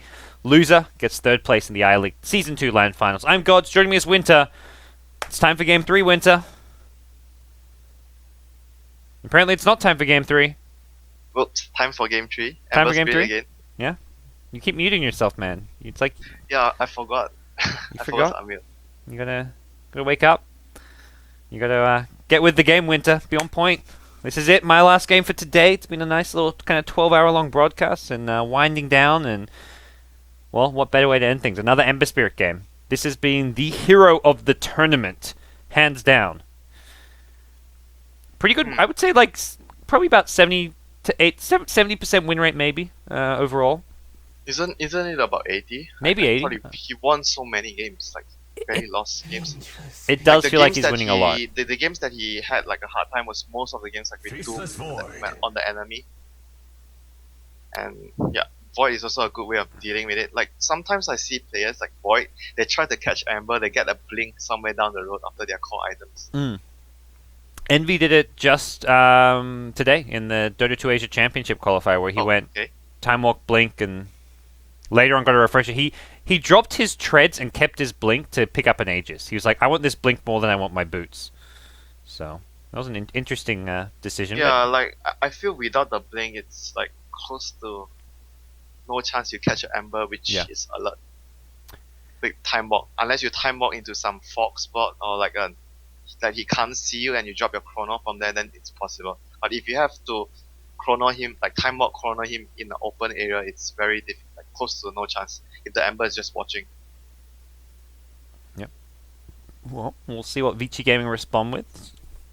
Typically, this is where they'd get their Skywrath Mage, but that's been banned out. It was a Void Naga ban the last 2 games. This time around, though, the Skywrath Mage finally meriting a ban.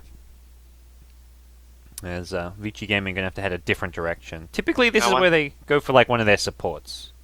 You know, sometimes I feel like where you can actually, like, since the buff on the Punch hook, you can actually run Punch as a support just to make the Void Chronosphere useless.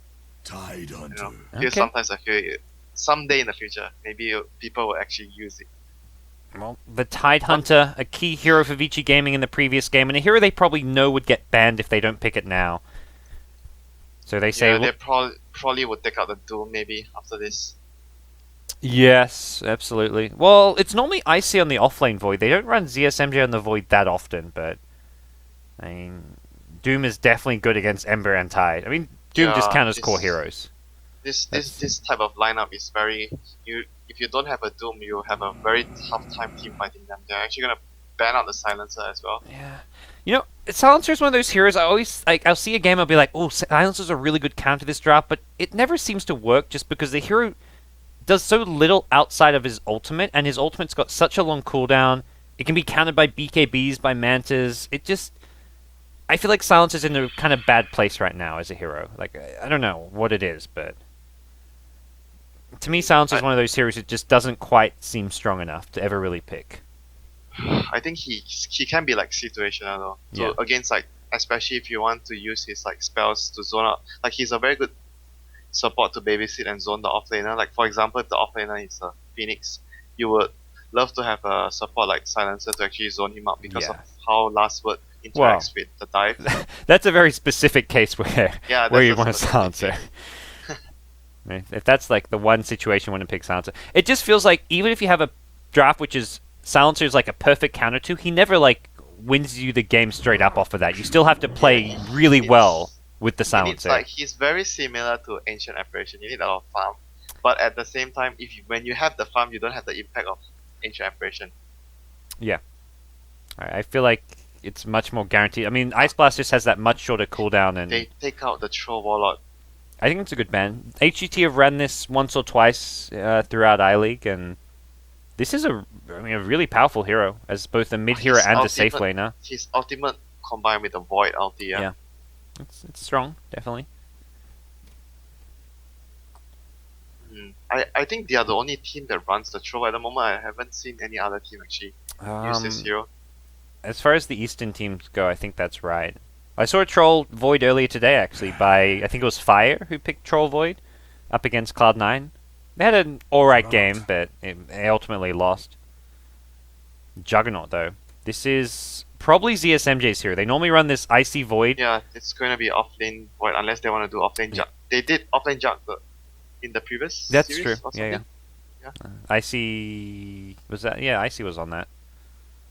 But we'll see how things look to pan out here. They've gone like offensive with this Jug as well, where they've gone like look to contest some kind of a farmer, but it does give like a Void versus Tide 1v1, which is not a very friendly matchup for Void. That's terrible. Yeah. Void. It just feels like you can't really send either Void or Jug 1v1 against the Tide. You'll be under severe handicap for Anchor Smash like melee hero. It's very difficult to lane against Tide. And I think this is where the Tide is a really good pick against HGT especially, because you know this is one of the few teams in China who will offensive tri-lane, but they also pick these heroes which are very hard countered by Tide in 1v1s. Like they go the Void, the Jug. Yeah. They don't pick these lane heroes. Yeah, they're not going to pick a Viper. They're not going to do safe lane solo a Viper versus the Tide and then offensive tri-lane a Jug. That's just not something they do with Icy. He's on the Clockwork, he's on a Void, he's on a Jug maybe. They pick in melee heroes. Specialists, basically team fight specialists. Yeah, and this kind of means HGT can't go for those offensive tri-lanes they like to go for as much. So yeah, and Vici can pick like greedy supports. But wow, that is a Shadow Fiend. Again. I guess you go back to what works. You'll be at least have that confidence factor from winning game 1 with the Shadow Fiend, and we'll see how things pan out here. The Void may just be their offlane. They haven't got anything to really synergize with the Chronosphere. So if this Void is going to be an underfarmed offlane hero, it's you're not like a Clockwork now, basically. You can Omni Slash into the Chronosphere, which is something alright, but it's not exactly obvious damage synergy there. Yeah, but Juggernaut doesn't really have the problems of dropping his Omni Slash, but this is actually a great counter to all the physical, like the 4 heroes have a lot of physical damage. Yeah. Like Shadow Fiend has like half physical, half spell, but Omni deals with everything. It's a good counter, but they have nothing to really slow down the SF or try gank him. I feel like SF is going to do well in the mid lane and then have a lot of jungle farm to fall back on. Remember what happened in the first game? They were trying so hard to actually stop the SF. They knew it's important to actually not let the SF have a very easy early game. Just farming, like it's Radiant side as well, so he's going to have like the jungles stacked up all the time by the supports and going to be, like if he goes like untouched, he's going to be very farmed this game. What kind of carry hero do you pick for black here with, like, looking at, like, you're probably going late game against a Shadow Fiend, maybe you've got the repel, like, what kind of hero do you want to see black on? I think Medusa might be a good option as well. You have Omni Repel, then Medusa just like, with Lincolns, usually you get Lincolns and repel on you, they can't defuse your repel and you just stand up front and hit, that's a good way as well. Oh, I'm thinking maybe another one even? Would you Terrorblade here? Terrorblade... I feel Terrorblade might actually be very easy to kill, but yeah, could work. I'm not sure. It just feels like the Medusa, like a Medusa that's so tanky. With the Omni Knight, it feels like it's very safe. Okay. It's kind of the LGD strat where they just 5-man later on, like Medusa rushes Skadi, and then you 5-man at 25 minutes. You have Tide plus Omni Knight though, your Medusa is like a boss. Yeah. And Ember Spirit's so good at fighting around those mid-game team fights, so I'm not sure about the Bristleman. That seems like an odd choice. Oh, Chen. HGT have something in mind with the Chen pick. Chen Juggernaut. Heal. Mass heals and push suddenly. Because enemy has very little D-push, actually somewhat they have average D-push with Anchor Smash and Imperial. That's about it. It's actually not very good early game. And Vici have no counter push. It's not like they can pressure other lanes unless this last pick is something like an anti-mage or something, which I wonder if that's even the approach you take after seeing something like this. Yeah, I think the Medusa might actually be good here because he can actually spam, like you have a hero to spam out waves with the Mystic Snake. No, this is the Black Invoker. Are you going to do... No, maybe it's super. You might need Quaspex Invoker in this game. And then run like black on a safe lane Ember Spirit, or I mean, I guess it's almost always super on the Quaswex Invoker. And it opens up a lot of like chances. More like usually the Lions coming to middle is not so easy to kill, but if you have Quaspex Invoker versus Shadow Fiend, you can set up with a Tornado so the Lion can come in to stun on attacks. Yeah. There's not really many setups for the Sunstrikes as well if Black does play a safe lane Invoker, but it looks like it will be Black picking up the Invoker, it's actually unless they gonna swap be- it. Does he ever play Crosswax? I actually I can't think remember. I've seen one game ever where he did it. I think he did once. And it was safe lane still, but he did go Crosswax. So this is probably just a safe lane Invoker with Exhaust. Yeah, I think that's the most standard. They've only really got like the Searing Chains for the Ember Spirit to set up kills as far as the Sunstrikes are concerned, but... Yeah, but at the same time, if they do Crosswax Invoker, now teams mostly want to have like 2 DPS heroes. Like you have Ember and the Exalt Invoker. Like it's considered 2 DPS heroes. Uh-oh. It's been so good all day long, Winter, and now Perfect World strikes. Why? I'm good now. I think it has to do with something, if you have 2 person in the casting slot, like one of the person will lag. I don't know. Something. It's very rarely been both people in the same... Well, I mean, it's Yeah, I'm like not lagging now. I mean, at the same time, one person will lag every time. We'll reconnect and hopefully something comes our way as far as a non-laggy server. So at the moment the Tide starts with boots. They are actually running, like Vici is running into the jungle. They're gonna find out the Venge. He's gonna get Gush at level 1. Gushes the Venge, he's gonna get Hex up as well. So first bird is gonna go to Vici there. Easy first bird. They're gonna probably play some offensive ward to actually slow the Chen down. Chen has sentries for that, but he has to be able to find the wards there. So are you alright? I'm back in just now. You should be You're lagging. a play-by-play caster after that, Winter. I feel like I had the exact visual of what was going on. Yep, so the Tide, like you generally really don't want to steal Gush at level 1, but he had to skill it to get the kill. It's worth it though. He's gonna get a bounty rune, so he could get a faster but level 2. The trade-off is like He really wants his bounty rune. Yeah, he really wants He's gonna get it too. level 2 soon. So looking at the placements of the sentries, I think the Chen should be able to... Oh, he actually is gonna miss one. Oh dear. I just jinxed him. Oh I thought dear. he was actually going to get that ward off. He but got he's neither. not even gonna... Oh dear. Even the one on the right, the ward, the Absorb will actually block it. This one I think definitely he gets the reward. The one on the left. It will have to wait till... Well, he's actually gonna go looking for some other then camps. this Pray is for some terrible. Centaur. No Centaur. He gets Mud Oh Golems. my god, Golem! This is like the worst luck ever. And I don't think he scouted that this camp's been blocked. He could deward it before the minute mark, which he's gonna... he's not gonna go for. Place the sentries. Yeah, Is that- he's gonna see it. Yeah, it's in range. Okay. But Alright, start then there. he's gonna go stack the golems. Hopefully he has something else after that. I don't think he's gonna be there to stack in time. Oh, no time. He doesn't have time. Oh No dear. time. At least he'll get a big camp. So that's... I don't think this sentry blocks. Yeah, he gets a big camp. Yeah, this is gonna affect him greatly. This is terrible for him, This is very terrible. And the Shadow Fiend won't have like jungle as well because of the Chen pick. Yeah. Oh, that's... And there's very just few camps in general. Like, Chen only has 1 or 2 camps to work around. Yeah, and the Venge was forced to stack the small camp as well because they realized the camp was blocked and they don't have sentry, like the medium camp was blocked. We'll quickly run through the lineups a little bit since we've reconnected now. We are a minute in, but it's going to be in the top lane. Icy on the off lane Void up against the Fenrir support Lion, the FY support Omni Knight, and the farming Invoker of Black in the mid lane. It's going to be Super on the Ember Spirit against Air. And tied at bottom lane. Ice on the Jal account is going to give up a kill here. See you, bro. He was just down. far too deep. Oh, that was really bad.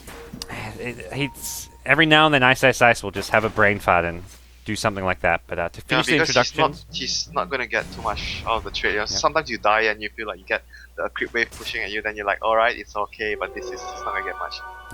so Chen going to be played by Pretty Hall. We've got Kaka helping get that, getting the kill on that Tide Hunter there on the Vengeful Spirit, and ZSMJ going to be handling the Juggernaut for HGT. Oh, mid lane. Gank coming in from the line. Air is going to be brought down at mid. Super counter kill coming his way.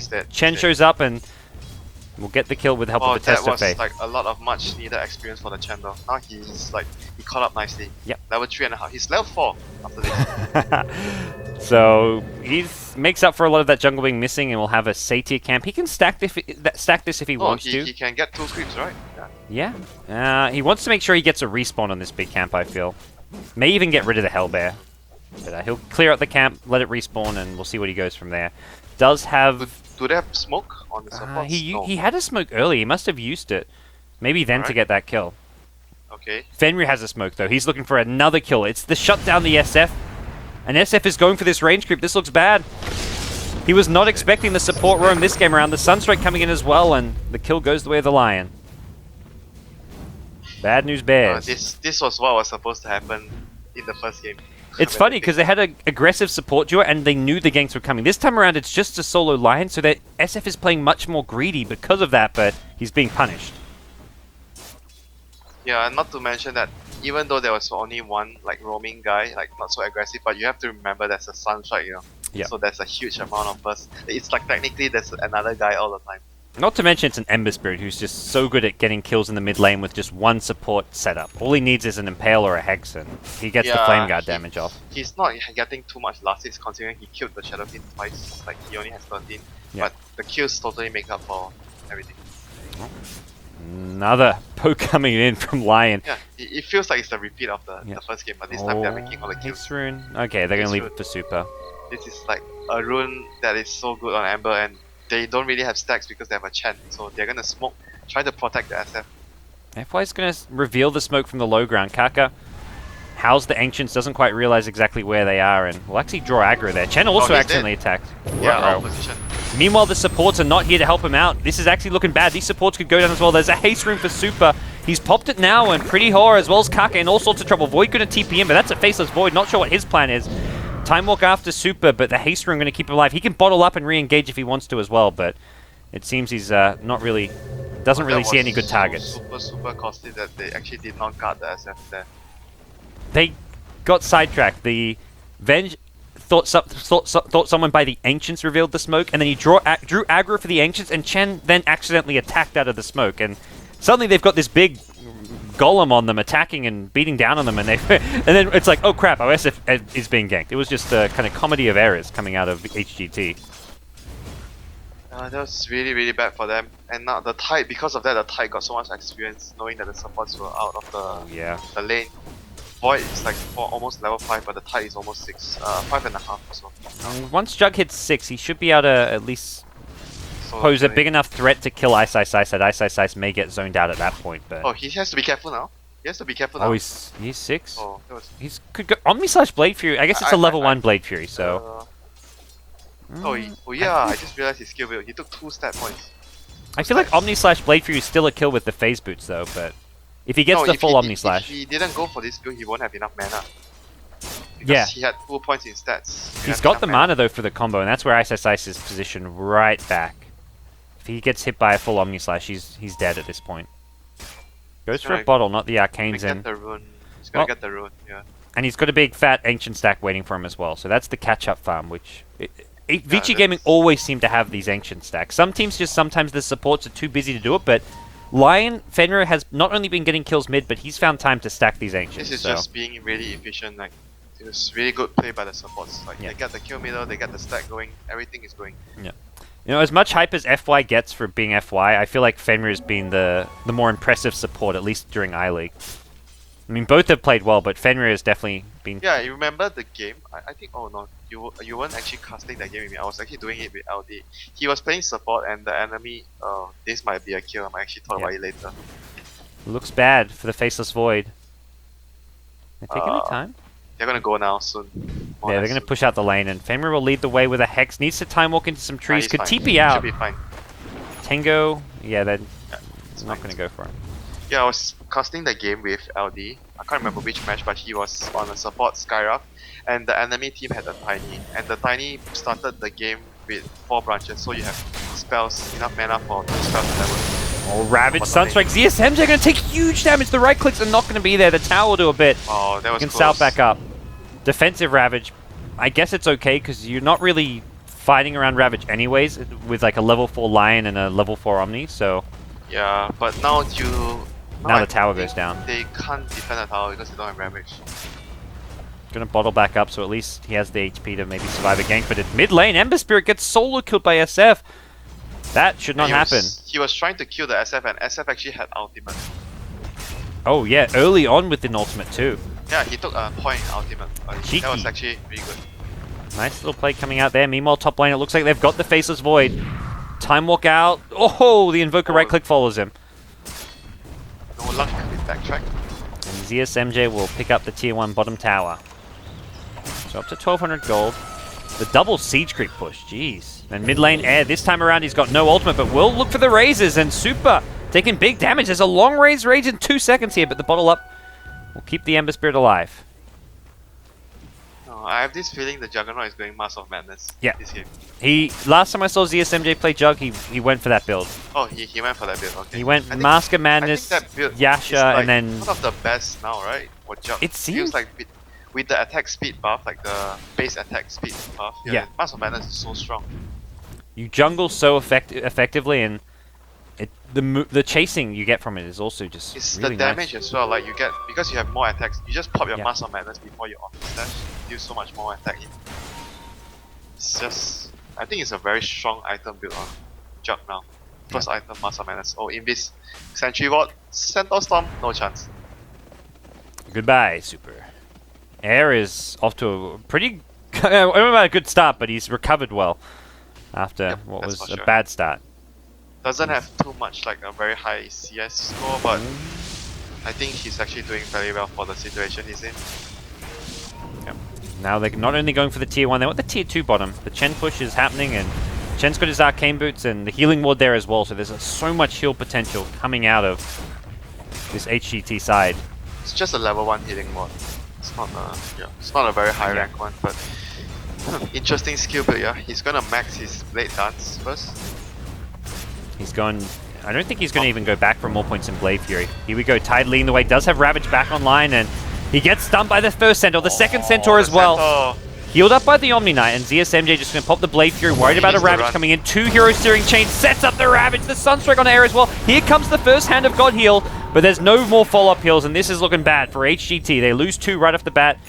Super trying to keep on chasing, has got bottle charges to heal up his mana, but the level 1 Sleight of Fist has that long cooldown, which is not going to allow him to get a second He just got Sleight his of Fist Mass of combo. Madness. I think he's gonna try and kill the Tide. Oh, he missed the Storm. Oh, the Omni Knight comes at the right time, but Omni gonna pay for with his life. Oh my god. ZSMJ, Blade Fury, nice 2-hero Chronosphere. ZSMJ, keep chasing, my friend. He could actually attack from outside the Chronosphere. Down will go Ice Ice Ice. No, he's still alive. Oh no, Blade Fury available will get fingered. And Jug is dead.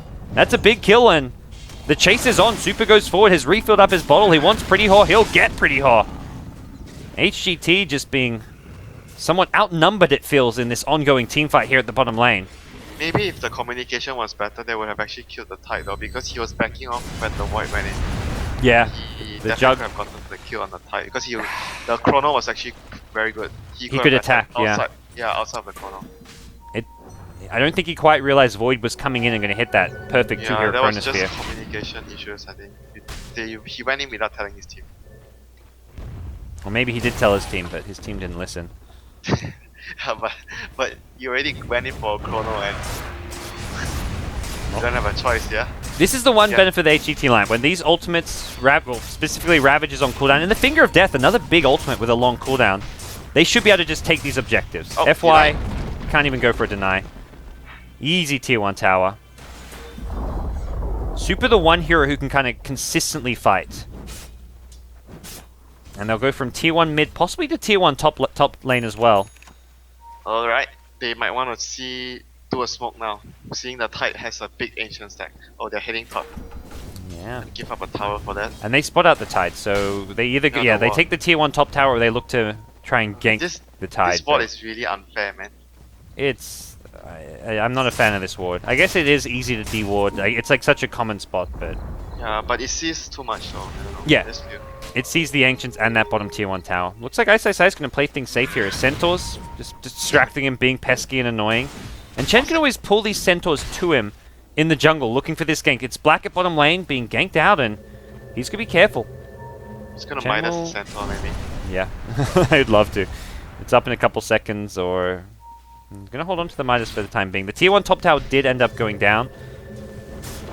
Meanwhile, the tier 1 mid being sieged here. Kak going to throw out the Wave of Terror and look to keep things alive here. ZSMJ is going in once Ice Ice Ice right as these Ancients start getting low, and Oh dear, Omni this Slash is a bad out. timing.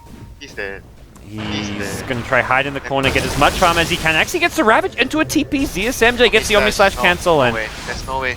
Chen gets the last hit with the Test of Faith, making sure it Oh doesn't my get denied. God. Meanwhile, Void could defensively Chronosphere, will do so. Has a TP, Sunstrike! Woohoo! Bullseye! Black gets the snipe. So both ultimates, big ultimates used for defending yourself, but both heroes still died in the end. But Vici lose their Ancient stack and also going to lose Roshan. I guess Ice got maybe half of it, but... No, I think it was still very bad. The bigger ones weren't dead, you know. Yeah. He only killed the smaller ones. Exactly. The ones that gave a lot of gold got taken. FY, realizing Roche is going on, tried to go in there, and now the physical damage is more... Well, that's race. not going to help. Right. Test of Faith. There we go. So, things not looking too great for the last few minutes of Vici gaming. They're still up 10 kills to 7, but dead even on farm between the two teams. And if you... I guess, I mean, that just comes down to those observer wards over in that area around the Ancients. Were just the key factor in that, giving HGT the intelligence to know that what VG is up to, and they can decide what is their best next course of action. This void probably would want to get a diffuser this game. That's all. Yeah, I guess even it's good on Jug. You get so much agi from Diffusal, yeah. especially when you level it up. Both of them can build. Yeah, he has a blade of electricity. He normally goes Yasha though. Like, yeah, usually it's the Yasha next. Usually. I don't know if this is going to be the Diffusal straight up. I don't feel like they need the Diffusal until later on anyways. It's more that like when the Omni Knight gets Omni Knight, when max the Omni repel. has a lot of levels. Yeah.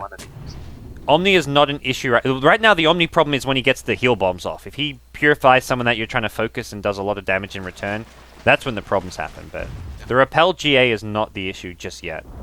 Look at the difference between this ward and this ward. Like, see so much less on it. Doesn't see the ancients basically. Maybe worried about the D ward happening now, but also it gave him a bit better vision when they were roshing. But HGT looking for pickoffs behind the tier 2 tower, not going to find anything. Instead, it looks like possibly a free tier 2 tower, but Ravage still not available for 10 more seconds. SF is already TP'd out top though, so if Vici want to fight this, they can choose to do so. The backstab is coming from the Omni Knight. No GA, ZSMJ going to Blade Fury TP and nothing to cancel that. It's going to be a sacrificial lamb in the form of a Juicy Chen. He's going to lose all his creeps, maybe. They should actually try to kill all his creeps. It's only Omni Knight nearby. He's going to respawn and he can test the faith them to himself. Did they actually see the creeps? Like, it's huge, you know, if you kill the 4 creeps. Yeah. He takes so much time to actually get ready another army, and it's really good for the team. He can... As long as he hides them and keeps them away. He's gonna resummon them. Yep. It's gonna be 5 seconds. I think it's too late. He can fine. even clear camps. Yeah, he's gonna save all. This is so annoying. Here comes your Invoker. Has he got a Midas for one? Yeah, he's got a Midas in 2 seconds, and it looks like he'll at least get one of them. Centaur.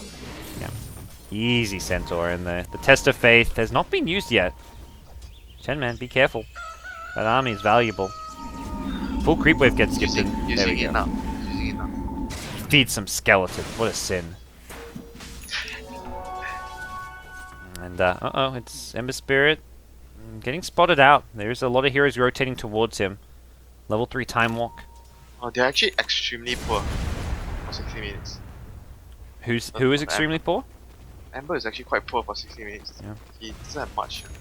Shadowfi now has his BKB for the HGT Oh, he side. actually has the drums completed already. I thought he hasn't had the Okay. drums yet. Looks like he...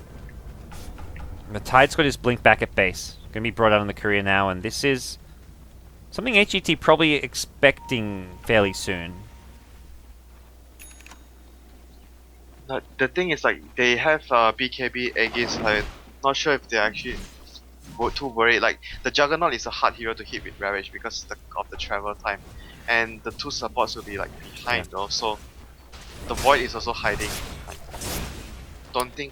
I don't think the Tide can initiate efficiently. Like, he needs like someone to start a fight, and in the midst of the chaos, he comes in with Ravage.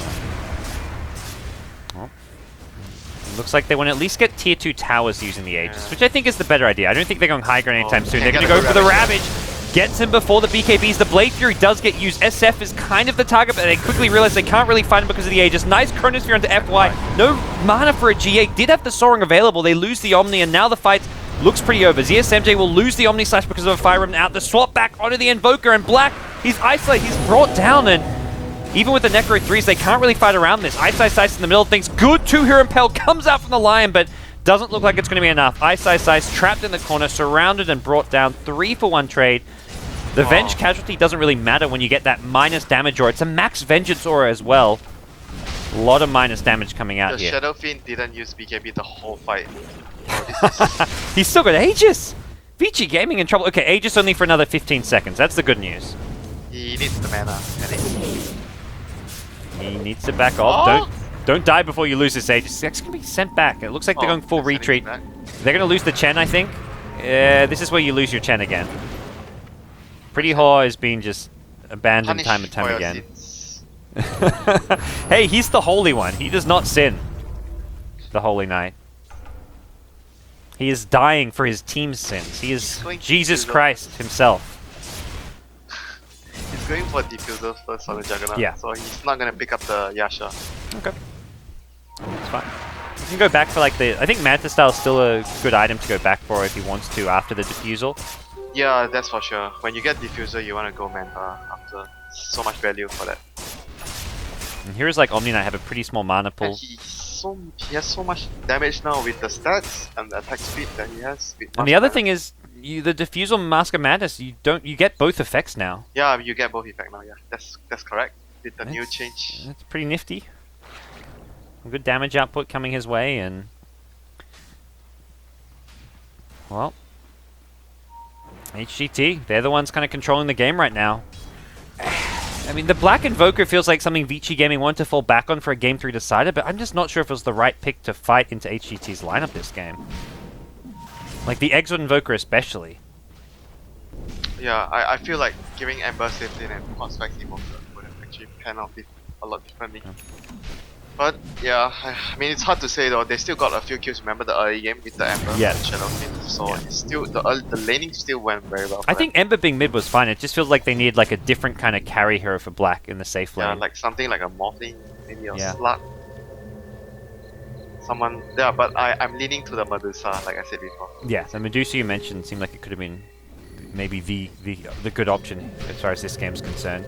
Yeah, but so far looking at the Ember is not as farm as they would like him to be, but he's gonna have his Battle Fury fairly soon. Still a decent timing for it. And for Vici, they can still turtle pretty well with the Battle Fury. Super's gonna have it. Ice, just the threat of a Ravage, and they've also now got the Blink on the Lion, so they can try find those quick pickoffs. Not so easy though. Because like if they want to push soon, when they come up, your Battle Fury doesn't do so much yet. You need like one more item before you can actually deal a lot of damage. Well, HGT staying efficient with their farming, have Ancient stacks going their way, they're farming neutrals. I see himself on the Void isn't really doing much damage, and he's going straight for a BKB. Yeah, I'm not sure about that though. Going for the BKB. Yeah, but it's like because if you go BKB without like Mask of Mana, you don't have a farming item, so you are very slow in your progressing in your next few items. It feels like going for the Mask of Madness and then going back to BKB is just like the I understand safer why way. he wants to get a BKB. Like his initiation will be like very confident because there's so many disable with the tight stun, maybe cold snap, and then the Lion Hex and the Impale. So you want to be confident when you jump in your BKB. But at the same time, this is at the cost of his farming speed. He's gonna be, I feel like he's like making himself a support because he's buying a BKB first. And the Chronosphere, it's not like they have a lot of damage inside the Chronosphere to guarantee kills. Like if you Chronosphere just... Yeah, like you mentioned, they have like Omni Slash and like maybe the Race. Yeah. The Wave of Terror helps the physical damage a bit inside the Chrono, but he's still not hitting that hitting hard at all. It doesn't matter if they have GA and you want your Juggernaut to be diffusing it. That's the most. It seems like the plan is to just hit the Chrono on the Omni, even if it's a solo Chrono on Omni. Like last fight, that helped them win the fight just by Chronoing him. Yeah, that's for sure. Omni is like one of the key heroes here. Like he's like keeping everyone alive.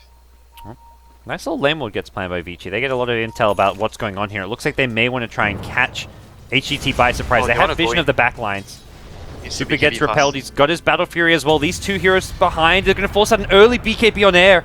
Full retreat. Ice is ready to go. Has the blink. They've got vision as well with this Observer. They want to try and fight around this. BKB about to expire. Super could go in, but they get the chrono. It's on Ice as well as Super. Super going to be the first to go down. Has he got a fire him with a buyback that could pan out well? Nice Ravage going to catch out too. Icy gets blown up. The Deafening Blast media combo not going to get the kill on ZSMJ. Gets swapped to the side. Air now going to turn around with the Requiem Assault. The GA comes into play now, but the magic damage nukes on the Black going to be enough to bring him down. He also gets purged off as well. No more GA for you. Off to the side. FY. He's trapped in the corner. Can't TP out. Doesn't have a TP. Doesn't have an item slot. Air. Turn, raise, anything, gets him with the right click, and it's a full-on retreat for Vici Gaming. They use all their ultimates, but do not get too much out of it. Just the void kill. That was a really, actually I think the Chronosphere was really good to start on the fight. The Tide got a really good Ravage as well, but like you mentioned, they didn't have enough damage, and if Juggernaut was going to die, he got his Blade Fury before he died, and then got healed out by the mech. Ember is there. It feels like they can get one kill with a Finger of Death, and any other kills, they're only getting if Ember Spirit's alive. Killing off the Ember Spirit just wins HGT the team fight. If he had a buyback there, and they used all those spells just to kill him, and he buys back and turns, I think then Vici Gaming turned the fight around, but he just bought his Battle Fury, so there was no buyback available. Yeah, that was also important, a crucial thing. Like he didn't have buyback because he had a Remnant there. Yeah. So could have been terrible if he had buyback.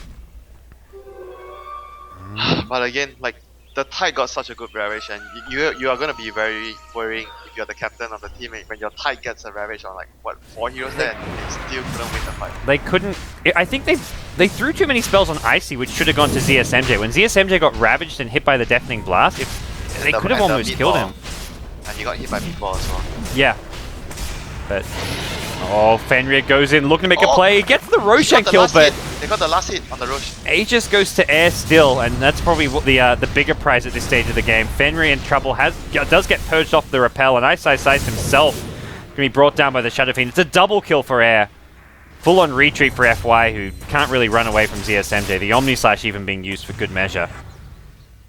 As this may be time for a high ground push. That Ember's, at least the Ember got the last hit though. He got a huge amount of cash for himself and his team.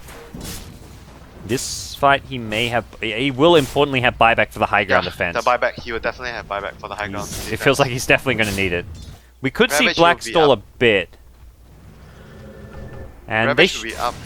Yeah, they can stall for these respawns at least. So HGT, if they want to go for this, are going to be fighting into the full Vici squad. He spent his item, so he doesn't want that buyback.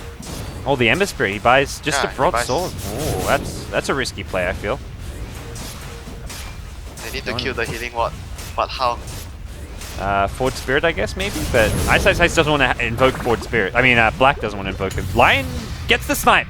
No more healing board for you. Fenrir, though, up against the BKB SF, will be kept alive by Purification. Tier 3 tower getting low. Chronosphere comes in, catches out just FY. Still a nice kill if they can get it, but the Ravage going to catch out 3. The Tornado media combo. They get the SF. That's just the Aegis to start things off. They got a GA to follow. FY now being focused after getting purged off. But Icy and ZSMJ in trouble. They get healed up by the Chen Hand of God. Air now trapped in place in the front lines. He's doing a man fight. Gets a couple kills on his way out, and ZSMJ is just beasting right now. 4 dead on the Vici Gaming side. The buybacks have been... Actually, no, there's a buyback on the Ember Spirit. After getting a few kills, he can come back to life, and he's going to need to do it. It's Vici Gaming on their last ropes here. They've lost once already in this tournament to HGT in a 2-1 fashion, and it's looking like we could see a potential repeat from the Vici Gaming Slayers. As HGT back off with a Tier 3 tower, force out the Ember Spirit buyback, slow down his item progression, and it still feels like HGT are just getting further and further ahead. And their cores just feel like their cores are much stronger right now with the Void and Void Jug and the Shadow Fiend. What do you mean Void? Void's a support. Chen's a core. Okay, Void is a support. Chen's got the big ancient granite golem, plus HP to everyone. Oh, you got that? Yeah. Oh, that's like the imbalance creep. I don't know, man. This creep is imbalanced. It's so slow. The few times I've played Chen and gone Accept, I'm just like, these creeps are cool, but they move so goddamn slow around the map. I just want to give him a nice little speed boost. You can resummon, no problem. Yeah, that's true. So, we're going to see it boost everyone's HP by 15%. God, look at that. Everyone gets like a 300 extra. 200. And SF already going for this very tanky build of his. Shit. This golem. Well, the support Void almost has his BKB. It's the IX Mike offlane tactics. You go support mode. Man, look, he didn't really have get to complete his BKB like for the game changing, like the game winning fight. Yeah. For the last fight. I mean, the Chronosphere just isn't... I mean, that Chronosphere did nothing. If anything, it was a great... The Ravage kind of overlapped with the Tornado Meteor was the unfortunate thing. Because the Ravage, yeah. Otherwise, they would have been able to kill now. Yeah. Well, they're going to just start right-clicking away. Start with the rain tracks. Be on the safe side. There we go. Yeah, the column. Oh my God. Leading the charge. They're just ignoring it. At this point, this rain tracks is dead. You just want to maybe try and contest the melee racks, but even that is difficult to do. No Ravage. 7 seconds. Yeah. It's gone. I think Vici Gaming may not be worth the hold here. Nope. Too late. Super's picked up his Crystallis, and they can try and turtle.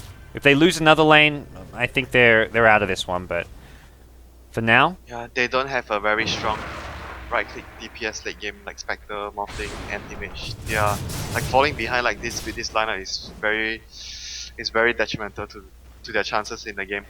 In Divine, Rapier, Ember Spirit we trust perhaps, although when and how is he going to farm that, I don't know. that I do not have an answer for. Yeah, the Ember is like their last hope. And like, Tide is going for a refresher, not the... this game of all games I think is a refresher game. I'm not sure if he can actually make the refresher come in time before the next push. That's the thing, even the Ember Spirit with a Daedalus, like I feel like they need the Daedalus and they need the refresher before the next high ground push comes in.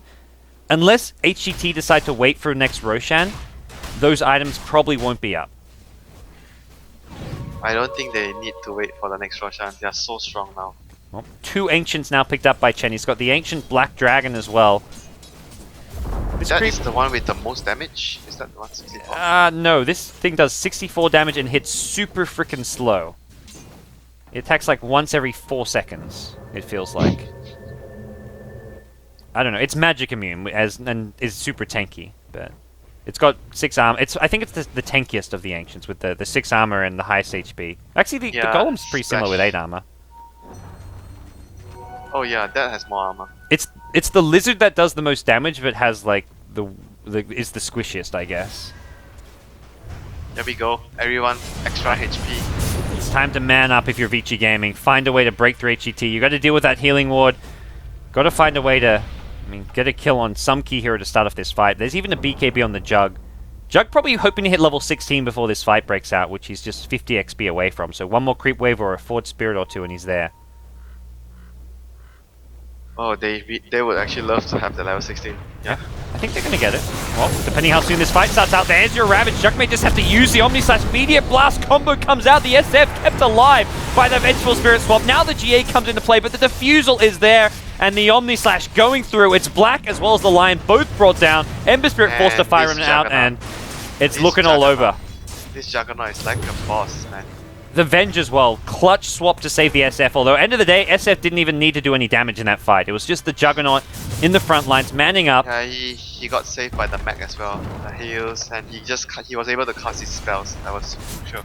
Yeah. Just get off a Requiem, reduce the damage output of Vici Gaming from the Requiem of Souls. Just seems like a win in itself. That is actually very underrated, the damage reduction. It's 50%. Yeah, that's just huge. On the Necro books, on the Forged Spirits, on the Ember Spirit. If I'm not mistaken, you still get it if you're magic immune. I believe so. I guess. Well, I guess that's whoever's repelled, but the repel's getting purged off as well. Yeah, you still. I remember you still get it, even though you have immunity. Like minus 50% is a lot. It's looking bad for Vici. They hold on to their base, but it's another buyback being forced out from the Invoker this time. Well, we'll see what the next plan is going to be. Yeah, They've got no Ravage, like, no Ravage, no GA, no Finger. Yeah, Chrono is less important than the Ravage now. The Ravage is like the biggest spell for them. Even the Requiem and the Omni-Slash even aren't as important. Right now it's about sieging, and as far as damage output goes from pure right clicks, heavily HGT favored. How you even deal... These Ancients just can't be dealt with as well. Super's going to do what he can, but this tier 3 tower's going down and going down fast. Going to see a glyph come out just to try and stall things out. Ice is bottom trying to finish off his refresher. He's getting whatever farm he can, saying, look, this refresher is about it. I can't actually do anything to fight without a Ravage. Yeah. It seems Vici Gaming, it's not even about letting this go, it's about what can you even do. ZSMJ just going to BKB to secure it, and HGT will back off. ZSMJ TP out, just going to make it before the BKB wears off, and Chen going to pull his creeps back. Oh, he's actually going to send back the SF. May lose his creeps. Actually may lose Kaka on the Vengeful Spirit. Oh, they're gonna lose to Chen is dead. Well, Oh, Chen that will... was actually really... That was very messy, that retreat. They lost 2 supports. Well, Refresher Orb is up for the next fight. It needs a couple hundred, but he'll have that. Not the effigies. Poor Fenrir losing his effigy. Well, I guess the good... This is like a last hurrah with the Refresher and the Daedalus. Although I'm not sure how big of an item that is. Well, I mean, it's actually huge if he actually can get it off at a crucial timing. Yeah. Like during the Well- Chronosphere. The best would be the under the Chronosphere when he Chronosphere like Ember or someone. Problem is the defusal means they can at least kill one. And if that's your Ember Spirit, I feel like you lose the fight.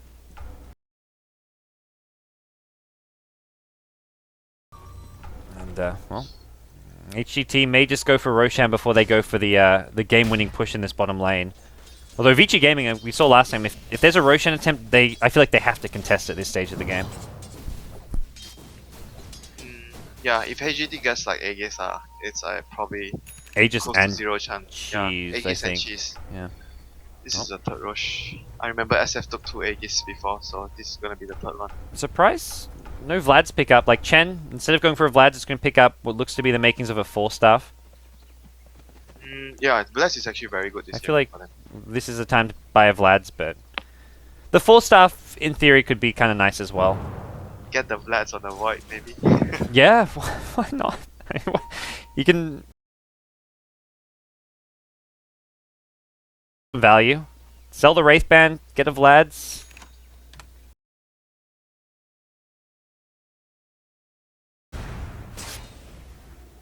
Get yourself into that grand final. Try get some revenge on LGD. Right now it's Vici Gaming looking for revenge on HGT, but not having much luck. They're gonna try. This is like the last chance, I think. They If don't can't win sneak this fight, Roshan. There's a let's go. creep making sure of that. Yeah, they're gonna try and get a pick off or win a fight. Black gonna But show they- himself, and they're fighting with 4 because it's too obvious if all 5. I He guess. can't we're missing. outpush the Ancients. Look at that middle. Oh my gosh, this is such a hard fight to win. They get a ward down, so they've got good vision to see what's coming their way, but I don't think they want to fight 4v5. If they saw HGT was split up, they'd probably try find some kills, but Yeah, they and see 5. HGT just need to stand the Shadowfin in front to push. The rest can just stay behind. He's even picked up a Talisman of Evasion, so he's even harder to deal with in the front lines. See the Butterfly coming soon, and, well, HGT play things safe. They're going Roshan, and problem is they've just TP'd some heroes back. They're not really in position to contest this one. Ice may consider initiation. There is an Observer Ward giving a lot of good vision to this Radiant team. They may see him sneak past here. Sunstrike will scatter it out, but it's too late. Or is it? Ice. Nope, he's not going to go for it. Maybe if Roshan was a bit higher HP, but he was too far away to contest, and that's Aegis and Cheese. Probably if he has buyback, he would try. If he Yeah. had money for buyback, he would try. It's now with the Aegis and Cheese, like it's like very so hard for them to win. This is like a 5% It's like- at most chance Yeah, of 9 comeback. is like 9. The odds is like 9-1 or something. Oh, They got a they hex of find ZSMJ. ZSMJ. Can they chain stun? They're going to Ravage and everything. The swap out though. ZSMJ gets kept alive. Kaka Oh, saving no, his they buddy. dropped Ravage. It's They okay. dropped the Ravage. He's refreshed right away. He's like, we're going to need to use this to defend. That's the only option. But one Ravage against Aegis Cheese does not feel like enough right now.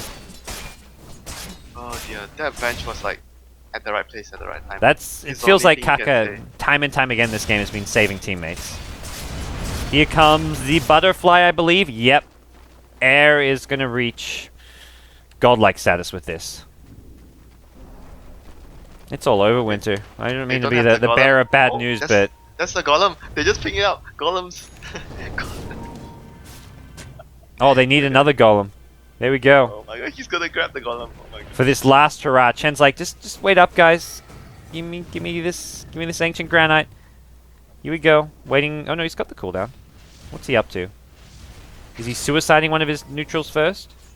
Yeah, he suicides the Hellbear. He wants to make sure he gets rid of the right neutral. He wants his centaurs, doesn't care about the Hellbear. Loses the attack speed aura though. Chen should be able to actually do what Brood Mother does with the web. Yeah. Choose, yeah. You can kill your own webs, like choose one, which one? The Black Dragon zoning out, looking, right-click Ice Ice Ice, cancel his blink if you can. Although it looks like they may lose this Black Dragon at this rate, but the base being sieged now. Glyph forced out, Air just on the front lines with Aegis, Butterfly, BKB, Scotty Manta. He is just a hero that cannot be dealt with. He can just man up on these Necrobooks. He steals the Necrobook as well, the Chen. He's making all the plays this game. You can't really burst down there. They'll Finger of Death him for good measure, but here's the Omni Slash on the front lines. GA still available. And no kills coming off the Omni Slash, but they're losing racks. Now there's your Ravage from Ice Ice Ice. It's the only one he's got, and he's going to need more than that. The cheese coming out from ZSMJ going to keep himself alive. There's the GA, but it's too late. Black going to go down to the magic damage from the Bash, and as a result, Vici Gaming, their run in the I-League LAN Finals is going to come to an end. GG is called, and HGT have upset the favorites in this series 2-1. HGT are going to the Grand Finals. Great performance from them in the 2 games they won. Yeah, I think the support play was really good this game. Like this series in a whole for the HGT duo. It felt like the Game 2 draft was kind of greedy and just did not mesh together well at all. But Game 1, Game 3, really solid play. The Shadow Fiend, both the games with Shadow Fiend on the Raiden side proved to be one of the very big deciding factor. Like he was able to get so much farm, use the jungle better. Like even though they didn't have someone to do the ancients, like we talked about, like Vici had, but they were able to farm the Shadow Fiend so much more than compared to the enemy middle lane hero, which was the Ember. He was so much more farm than him. Well, I can tell you one thing, Winter. A lot of Rare's Arcanas were lost today by the betters. This series was a 17% chance for HGT.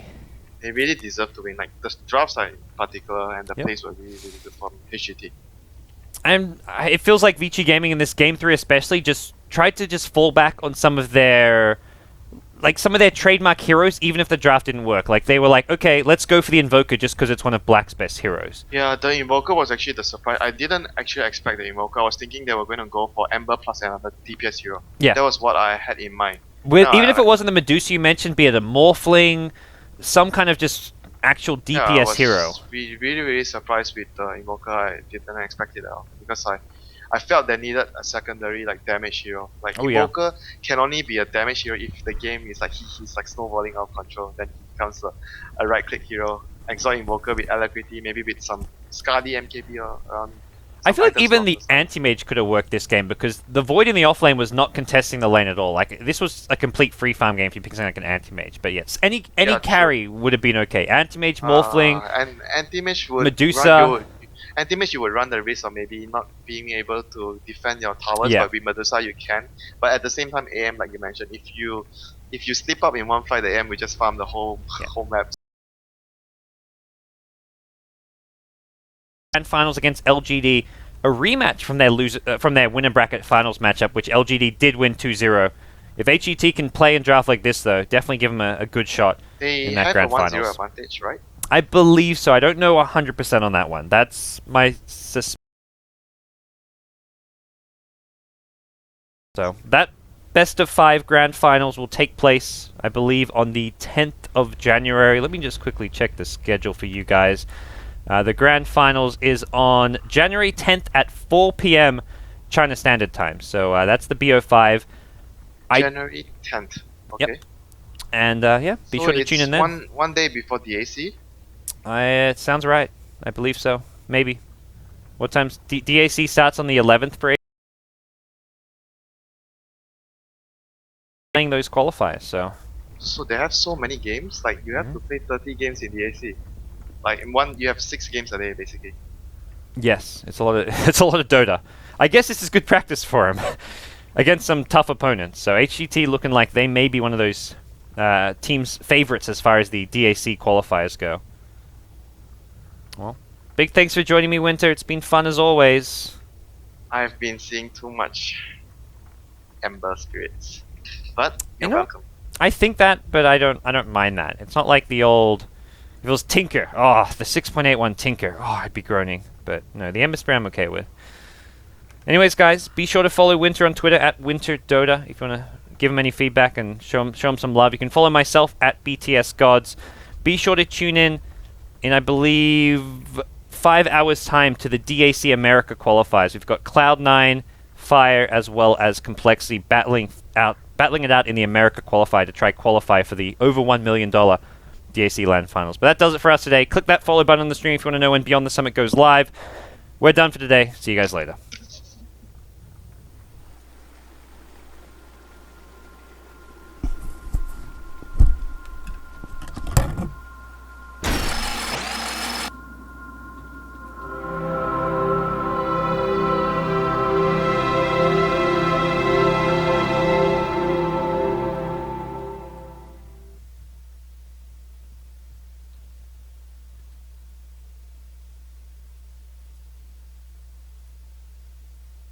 Let me out. Let me out. So let me out. Let me out. Let me out. Let me out. So let me out. Let me out. So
Yeah.